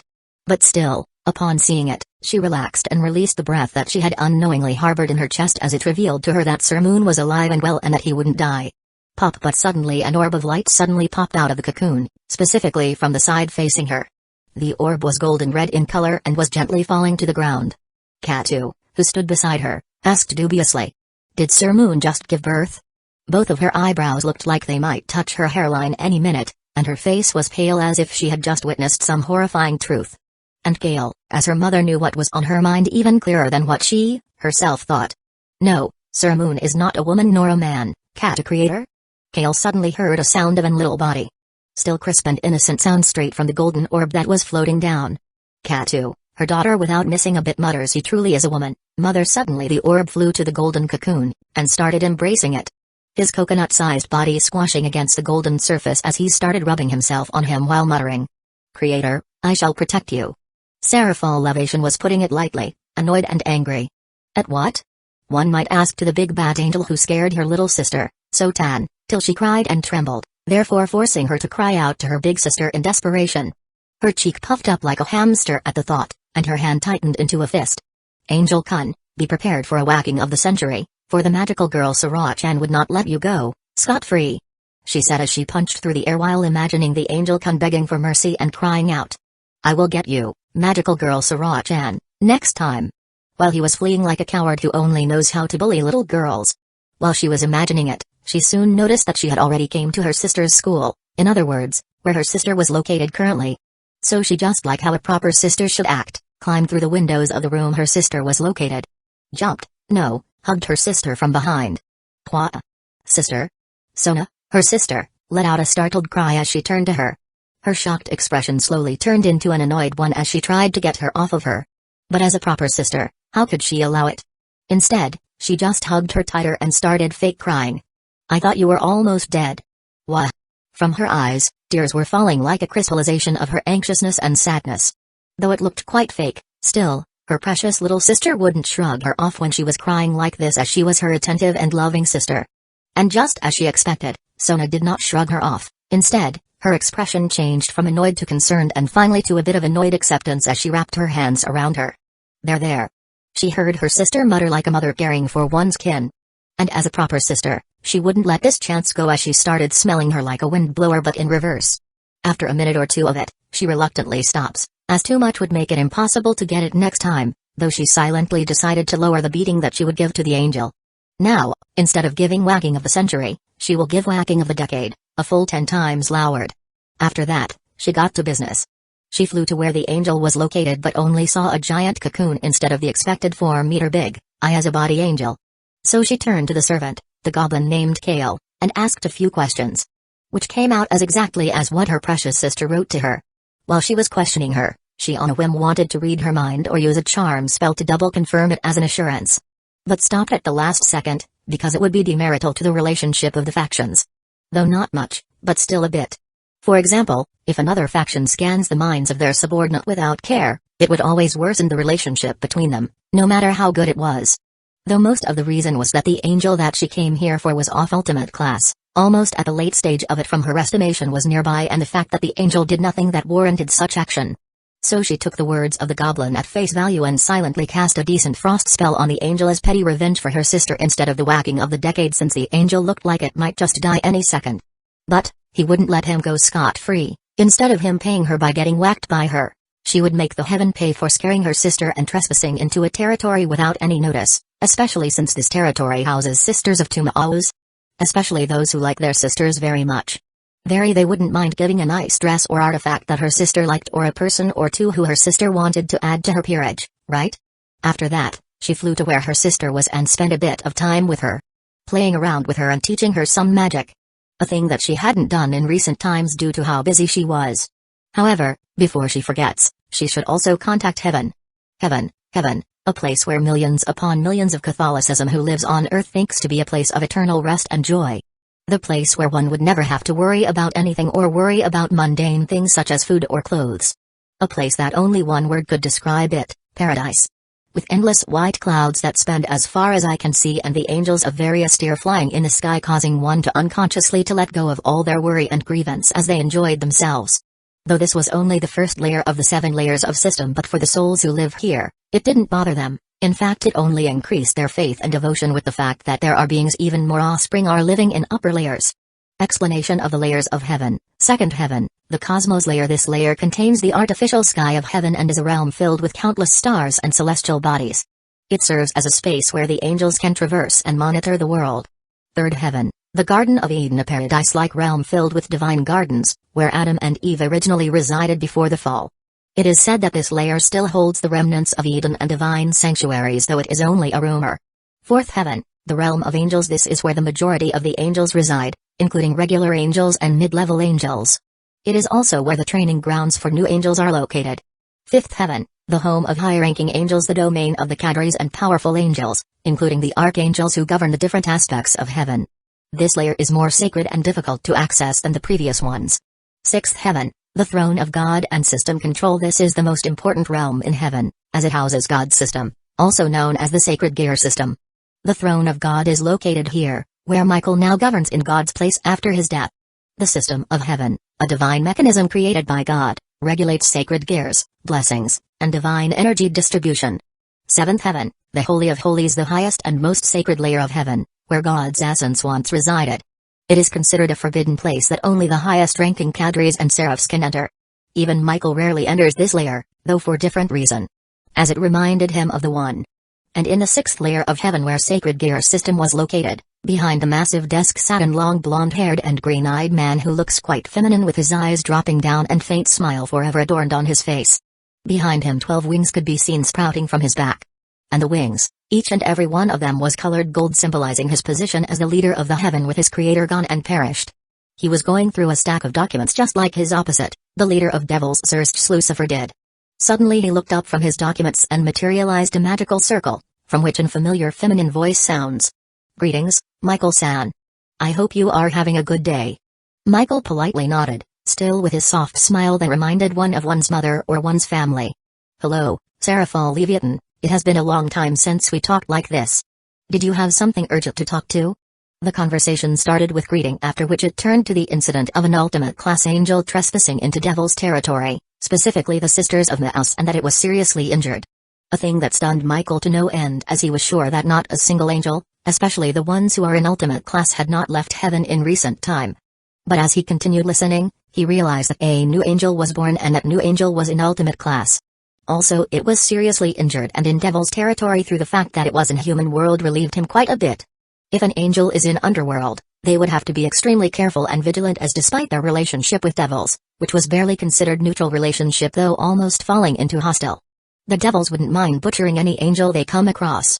Finally the conversation ends as they reach an agreement of heaven sending out a bit of a resource to devils. Though she wanted extra little resources to be sent to Sunastiri and Ryaz Creamery, new generation of devils, in secret. In exchange they would forget about this incident and will deliver the angel to them, safe and sound. But Michael stopped them when they proposed it. As every ultimate class angel that was born is a boon to the heaven, he decided to send Gabriel to retrieve him. With the added fact of finally relieving Gabriel of her boredom. With a final farewell, Michael cuts off the connection and leans back. With a slightly softer expression on his face he stretched a bit. His body making some cracking sound that revealed how long he has been sitting and doing paperwork. He gazed up at the sky. A hopeful exhausted light flickering across his eyes. "Father, do you think heaven have a chance?" Chapter 30. Michael leaned against his chair with his eyes closed and took long, deep breaths for a minute. His chest rose and fell in a calming rhythm, almost hypnotic, the kind that could soothe even the most restless soul. His cherry-like red lips and soft expression took on the shape of a truly relaxed smile before returning to what it was. "Now, where was I?" he asked himself as he manifested a magical circle and called for Gabriel. He told her to come to him and that he had a mission he wanted her to do. Gabriel, from the other side of the circle, told him she would be here shortly, just after supervising the last cargo that was being delivered to heaven. While she was saying that, Michael could hear the faint bubbling in her polite words, conveying that she was quite excited. And he, on the other hand, returned to his work. After all, Work wouldn't just magically disappear, though he could make it disappear, but it wouldn't accomplish anything except waste paper. His hands reached out and grabbed a single paper from the stacks of paper, and his gaze glazed through its content in a matter of seconds. Request for reinforcements to recover lost Holy Maiden, Celestine Reinhardt, on the night of January 28, 2010, from one of the nurseries located in Italy, specifically the one on the edge of the city of. The case of Holy Maiden Celestine Reinhardt's disappearance happened. During the investigation of her disappearance, some exorcists found traces of demonic energy and sightings of devils in the nearby area. The investigator who was assigned to this task, Don Von Crane, reported to have seen a blonde-haired, red-eyed. Michael continued reading without his expression changing or his eyes flickering, from the smallest of dots, until the very last letter. An expression that in the ancient past he would never have imagined he would wear as he read one of "There's a loyal nun being kidnapped." After which, he wrote some simple instructions, such as to continue investigating, and if any more leads aren't found, leave it. A cruel yet cold decision, many would think, but it was the only way for Angels No. Heaven to continue to exist. During the Great War, thousands upon thousands, millions upon millions of beings had fallen. The faction that suffered the most damage was Heaven. At the very beginning of the war, the two factions, specifically the Devils and Fallen Angels, mostly attacked Heaven due to the fact that Heaven was the strongest. If Michael were to be honest, they were probably the strongest in the world at that time. There were a few strong factions besides them, like Muslim, Norse, and Greek, especially Muslim. But they were still a head taller than all of them. The god at that time had just created the heavenly system, and with it, he started creating angels much more efficiently. Every day, several angels were born, and during that time, God even started creating sacred artifacts. Sacred artifacts, more commonly known as sacred gears, were created with parts of ancient monsters or fallen gods to display the miraculous powers they had once wielded, though that did piss off quite a few pantheons. But God did not care, so neither did he as his son. But then, the Great War started, with most of the firepower of the other two factions focused on Heaven. The Devils and Fallen had used despicable trick after trick, disgusting tactics that even the other supernatural factions frowned upon, such as planting explosives on one of their own or using soul manipulation to force other weak neutral forces to take part. As for fallen angels, while they used many disgusting tactics, the most notable would be male fallen angels mass breeding with other species to create an expandable force. A tactic that wouldn't have worked if not for Azazel's machine. A machine that massively increases the possibility of conceiving children by sacrificing the vitality of the mother and speeding up the growth of the baby to adulthood by also doing that, along with planting memories that make them loyal and experts in combat. However, the expert part might have been a joke due to the fact that they could never grow from the expert level, and they were much weaker than those who earned their strength through hard work or talent. But still, Azazel's trick seemed to have no end as he used equipment to supplement the lacking area. Halfway through the war, all the cultivated expandable forces started dying. At that time, Michael thought God had created something that would counter them, but instead, in reality, the lifespan of the new ones was so short that they were even inferior to humans, a race that was on the lower side of life expectancy. Heaven, on the other hand, mostly fought using only normal tactics and deception, as God refused to do an action that goes against his very teaching. The other factions that they had offended in the past didn't let this chance go by, as some aided the Devils or Fallen Angels, and some even outright attacked them, the strongest faction in the world. The most notable who attacked them would be vampires, who just couldn't stop pestering them like a moth that saw the blazing sun for the first time. Whenever God turned his attention to them, they would disappear like shadows that saw light. Discarding everything they had built and hiding in a small private dimension that they had fortunately stumbled upon. However, after a few repeated attacks, their dimension, along with most of their first-generation Elden vampires, was killed and annihilated by God in a fit of annoyance. Despite all this, Heaven should have still emerged victorious regardless of what those filth had done, but Father God, one of the strongest, if not the strongest gods in the world, had sacrificed a significant portion of his strength to seal Thyxeria, the apocalypse feast, preventing it from causing any more destruction. And those filth, those who were left behind, did not appreciate his sacrifice. Instead, they only saw what a weakened God meant. Michael's fingers tightened around his fountain pen, cracked it, and almost pulverized it despite the magical enhancement that was placed on it. His thumb wrapped around the top part as it slowly divided into two. Creak with the cracking of the pen, Michael finally snapped out of his daze as his consciousness returned to the present. The present in which God had fallen. The present where they are regarded as a second-tier supernatural force that other pantheons like Greeks and Norse could defeat. A present in which they don't even have full control over their own church. Suddenly, a faint tapping of footsteps sounded from outside the room along with the swishing sound of wings as a being approached from beyond the door. Tap tap tap. When the owner of the footsteps got closer to the door, the footsteps disappeared in their place, and profound silence descended. Michael heard the slightest bit of wind that was seeping through the door and the quiet breathing of the person who stood outside. But it didn't continue long, as just a few seconds later, a knock was heard. "Toc enter," Michael said without missing a beat, already knowing who was outside the door. With a click, the door opened, and the owner of the footsteps and the gushing wind came inside. And that person was Gabriel, one of the 4 great seraphs and sister of his brother. She said, her voice crisp and pleasant, akin to a piece of music to one's ears. And her appearance, much like her voice, was just as beautiful. With golden, silky hair that flowed down like a waterfall and mellow, golden yellow eyes that looked like they just melted, along with a body that not even a single devil could hope to have, for it was pure and untainted. Michael's soft smile widened further as he addressed her. "Gabriel, how are you? Did anything interesting happen recently?" Gabriel smiled in return and talked a bit about how she spent the day. How she spent the morning playing with the kids on the first heaven, and some information that she received from the spies on the human world that Michael currently wasn't aware of, also updating him on certain projects. They didn't talk long, as they both knew that Michael was busy and that they couldn't spend the day just talking about some meaningless things, so after about 15 or so minutes, they both tactfully stirred the conversation to important things. "Sister, I want you to go to Japan, Kua City, and retrieve a brother of ours. Possibly newborn, but in the ultimate class." Gabriel nodded with a serene smile on her face, a face that was akin to a loving mother with her wings flapping in joy, for another of their brethren would soon join them. However, there was a hint of steel in the depth of her eyes that told Michael that she understood the mission and would accomplish it without fail. "Although it might just be one of Leviathan's antics, she told me that brother of ours doesn't look like the rest of us." However, she didn't specify in which part. Michael continued. Gabriel in turn just giggled softly, with her eyebrow falling like a waterfall with a soft expression. "You foo-foo." Her voice echoing like the lapping of a small creek in a peaceful landscape. Peaceful and calming. Then she gently turned her head to Michael, her gaze locking onto him. "Brother, he is one of ours, it does not matter." Michael in turn just awkwardly smiled as he nodded back. "Yeah, you're right. He or she, what or it, does this not matter, for we are a family." Orb of light, low mid-class, the world around the orb of light was cold and distant, akin to an eternal winter or the deepest reaches of the sea.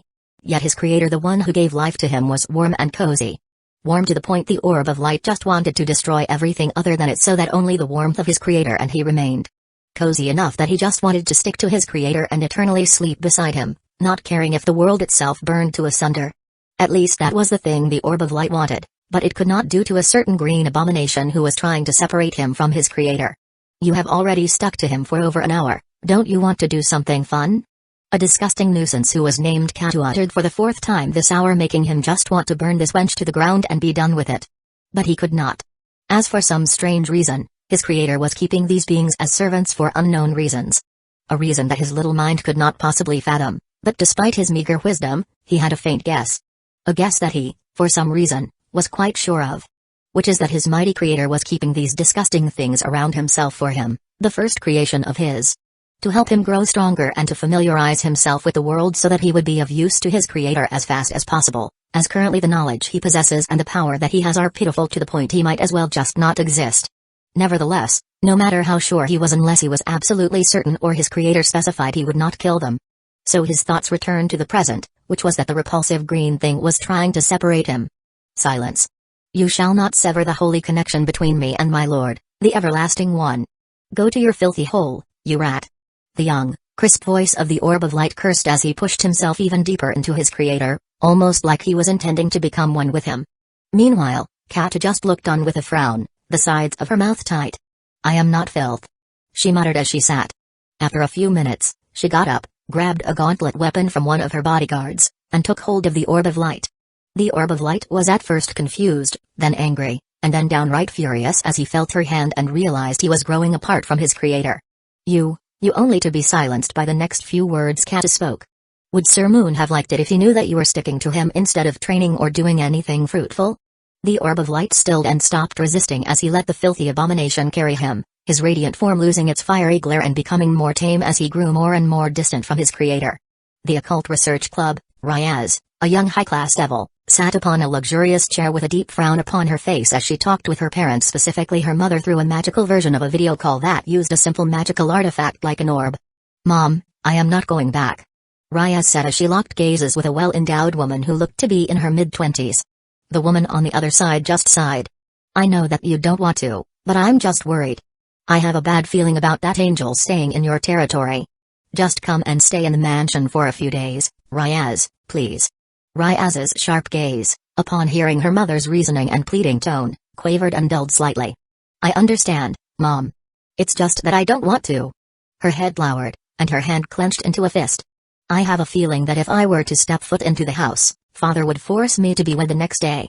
Vanillana Grimori's eyes, much like her daughter's, dulled for a few seconds before lighting up again. But Ryaz, she tried to reassure her that she would make her husband stop forcing her to marry that waste of space.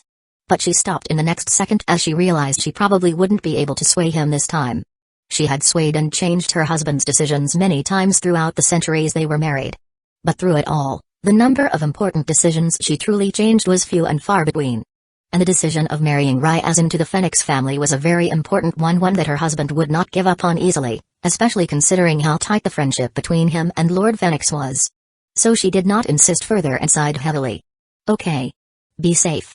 Ryaz's head bolted upward, her eyes a bit shocked yet warm and soft as she smiled. Thank you. Vanillana Grimori just nodded back as she cut off the video call. La la la, a gentle hum, akin to the softest of waves, came out of Gabriel, Seraph of Heaven, as she flew out of the celestial realm. Her 12 white wings spread in full glory as she glided between the clouds and the sky. Her pearly white hands brushed the clouds as she scooped some up, something only possible thanks to her magic. Her pearl-like eyes briefly glazed over them before she let the cloud go. Beneath her, she saw some angels flying like her, though much lower and far slower. W.H. Good afternoon, Archangel Gabriel. A young angel greeted, eyes wide and confused as he looked up. He had probably only caught sight of her blurred figure by pure luck, looking in the right direction at just the right time. Almost all angels don't usually notice her at high speed, most can't even fathom the velocity she travels with. A greeting he gave, and a greeting she returned. Good afternoon, Cariel. She said, before vanishing from the young angel's view. After passing through several layers, she arrived at the second layer, second heaven, also known as the cosmos layer. This was where most angels traveled when heading to the human world. Just as she intended. She reached the central area of the realm, where the portal to Earth was located, and summoned a magical circle to teleport her to a sea area near Japan. The Japanese pantheon disliked unannounced teleportation, especially from powerful beings into their territory. Wushwaiyish, a sea of white adorned her vision for a moment before she appeared above the sea of vast expanse under a brewing storm, raging relentlessly. When the cold, unfeeling water splashed toward her, a faint yellow shield materialized, halting it midair. Gabriel's magic kept her pristine. Let's see. Where is Japan? She murmured as she spread her senses outward, detecting the direction. West. She said softly, and in a blur to lesser eyes, she shot across the sky, a trail of dim yellow light behind her. A few kilometers from Japan's coast, she flared her holy power and sent a message to the Japanese pantheon, explaining her reason for arrival. Only then did she proceed toward Kua City. After around 10 minutes and pausing twice to assess her surroundings, she finally reached Kua. A not-so-small city nestled in a relatively flat valley with rolling hills and distant mountains. And from the edge of her vision, she saw it, a rising sun signaling morning's arrival to the human world.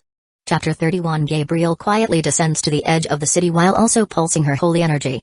Signaling to Seraphal Leviathan, who was currently in the city, that she had come and wanted to take one of her brothers to where he belonged.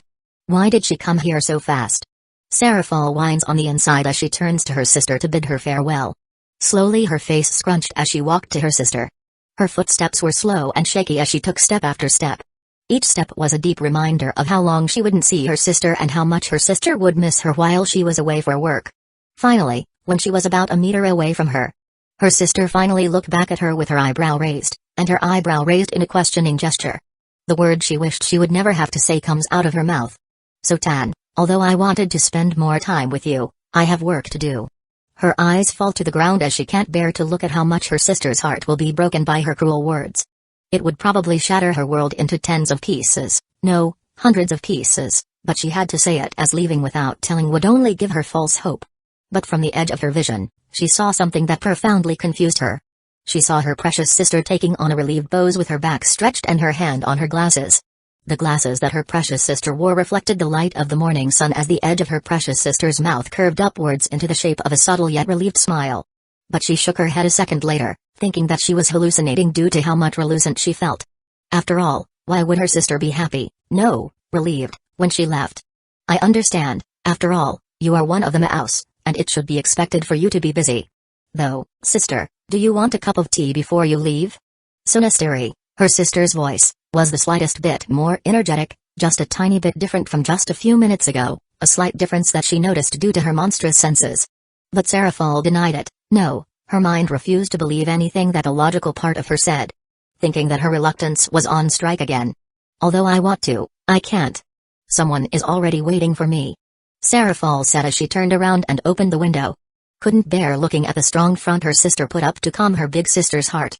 When she opened the window, the fresh and slightly cold wind of the morning embraced her as it flooded the room with its wind. The wind wrapped her gently as if in an embrace, and the cool wind of the winter caressed her hair, soothing her aching heart. Serafal turned to her sister one last time before jumping out of the window, instantly disappearing from where she once stood. Sunasteri, who just saw her sister disappear instantly, seemed to weaken as she fell to the couch behind her. Her back was fully touching the back of the couch as she leaned back. Tsubaki, her queen, injects from beside her. Ms. Serafal is still as energetic as ever. Suna just nods with her eyes closed. Yes, more than usual, I might say. Serafal flew towards the angel's location while also pulsing her own demonic energy, signaling to Gabriel, one of the seraphs, to follow her. A thing that Seraph understood just a second after Serafal started pulsing her demonic energy. As she sensed it, she started following her. But not through the city, instead circling a bit around it. A gesture that Serafal understood. Gabriel was trying to keep her distance from the Kwa school to not give her a wrong idea. A polite and accommodating gesture, she might say. With a trail of 7 different colors, she closes in on where the angel is located. But midway through, just a kilometer or 2 away from the angel, she sensed another angel. An angel that was barely in the mid-tier but still a mid-tier angel. But Serafal didn't think much of it, just thinking that it was one of the scouts heaven sent before Gabriel came. After all, although negligible, there is a possibility that all this could be a trap. At least Serafal would think so, especially considering the not-so-great reputation the devils have. A thing that is becoming worse and worse due to the peerage system and how the young generation is abusing them like crazy. Heck, even the older generation wasn't much better. Fuyuya with a blowing of wind and a simple thud, she lands right beside the angel. Startling the creatures that were guarding the angel in the process. Which consists of 1 goblin and a few beastmen, though now that she thought about it, the young goblin is nowhere to be seen with only the older goblin remaining. But she didn't put much thought into it, after all, it was only a low-class goblin.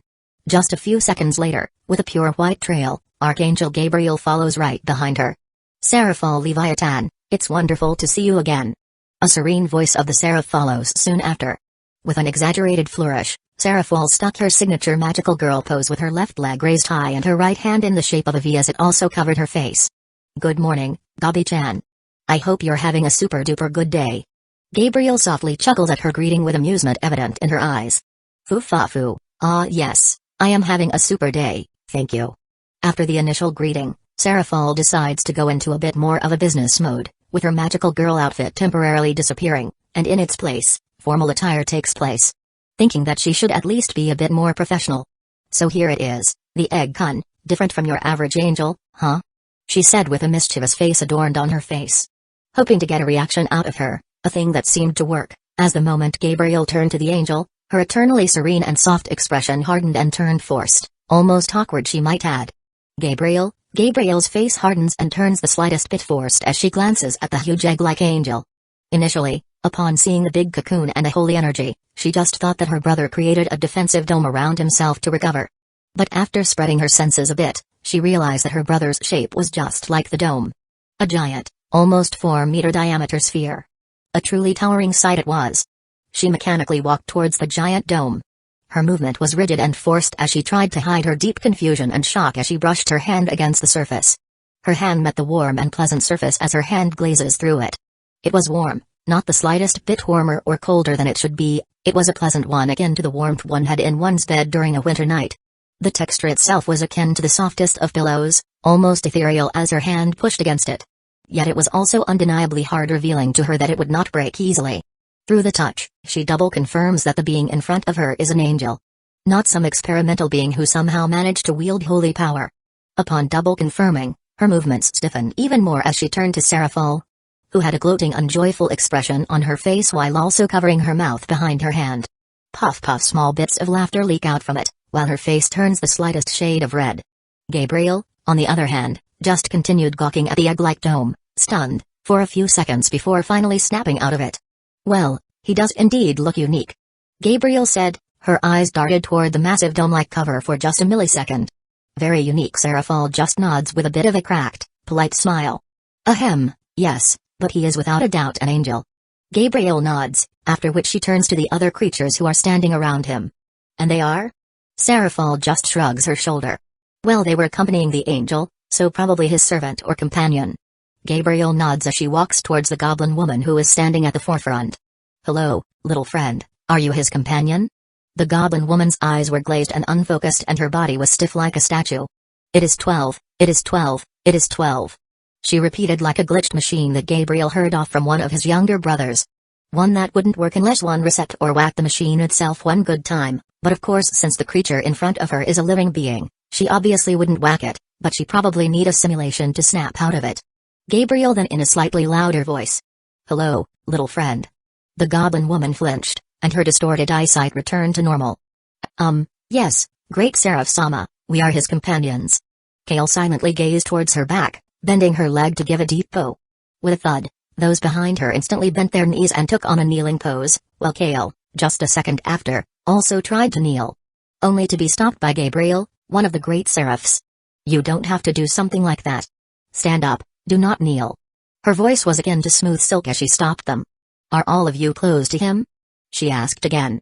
Wanting to confirm it, just in case. Kale nodded. Yes, we spent quite a few months together. Gabriel just gently smiled and nodded in acknowledgement, and then she turned to the devil. Alright, Leviathan-san, it was nice meeting you. Seraphol nods back as she also bids her farewell. Yes, it was, though I would have preferred if we could talk some more. Someday. Gabriel said, not answering yes or no, only leaving it to the future. After all, who would know what the future holds? She raised her hands and started manifesting a humongous magic circle, a circle that covered both her sleeping brother and his companion. The glow of the magic circle was of ethereal yellow, an elusive yet gentle one that would make one wonder. Wonder how such a beautiful color could exist. The symbols and circles that adorned her teleportation circle were full of her very own creation. Most of them were of her own creation, quite different from low-level teleportation circles that darted the human world, specifically the human mages, which were full of rigid, inefficient diagrams and symbols with no meaning other than some fancy and better-looking ones. Granted, her own magic circle was considerably harder and required more exquisite control, but its capability and how much less the circle consumed holy energy more than made up for it. Only for the goblin woman that stood beside her to stop her from teleporting them. Wait, great Seraph, my daughter isn't here yet. Her voice was frantic and rushed. Gabriel gently nodded at her and spread her senses. 100 meters, 200 meters, 400 meters. When she sensed about a kilometer away, she sensed it, a magical signature quite similar in nature to the goblin woman who stood beside her. Evident that they are related. Only for her to also sense another angle, a weak middle-class one. But still an angel. Leviathan, you did not say there was another. Seraphol just took on a confused expression as she also spread her senses and sensed the new angel. Oh, that? She shrugged. Though it was one of your own, Gabriel materialized a magical circle below the goblin girl and the angel, instantly teleporting them to right beside them. Their reaction was one of confusion and wariness upon teleportation, but the daughter of the goblin woman calmed down upon seeing her mother and the calm reaction that her mother had. But the angel, on the other hand, was a whole other thing. Get away from him, all of you. The angel who, for some reason, looked like an orb of light yelled. But Gabriel didn't mind his appearance much, after all,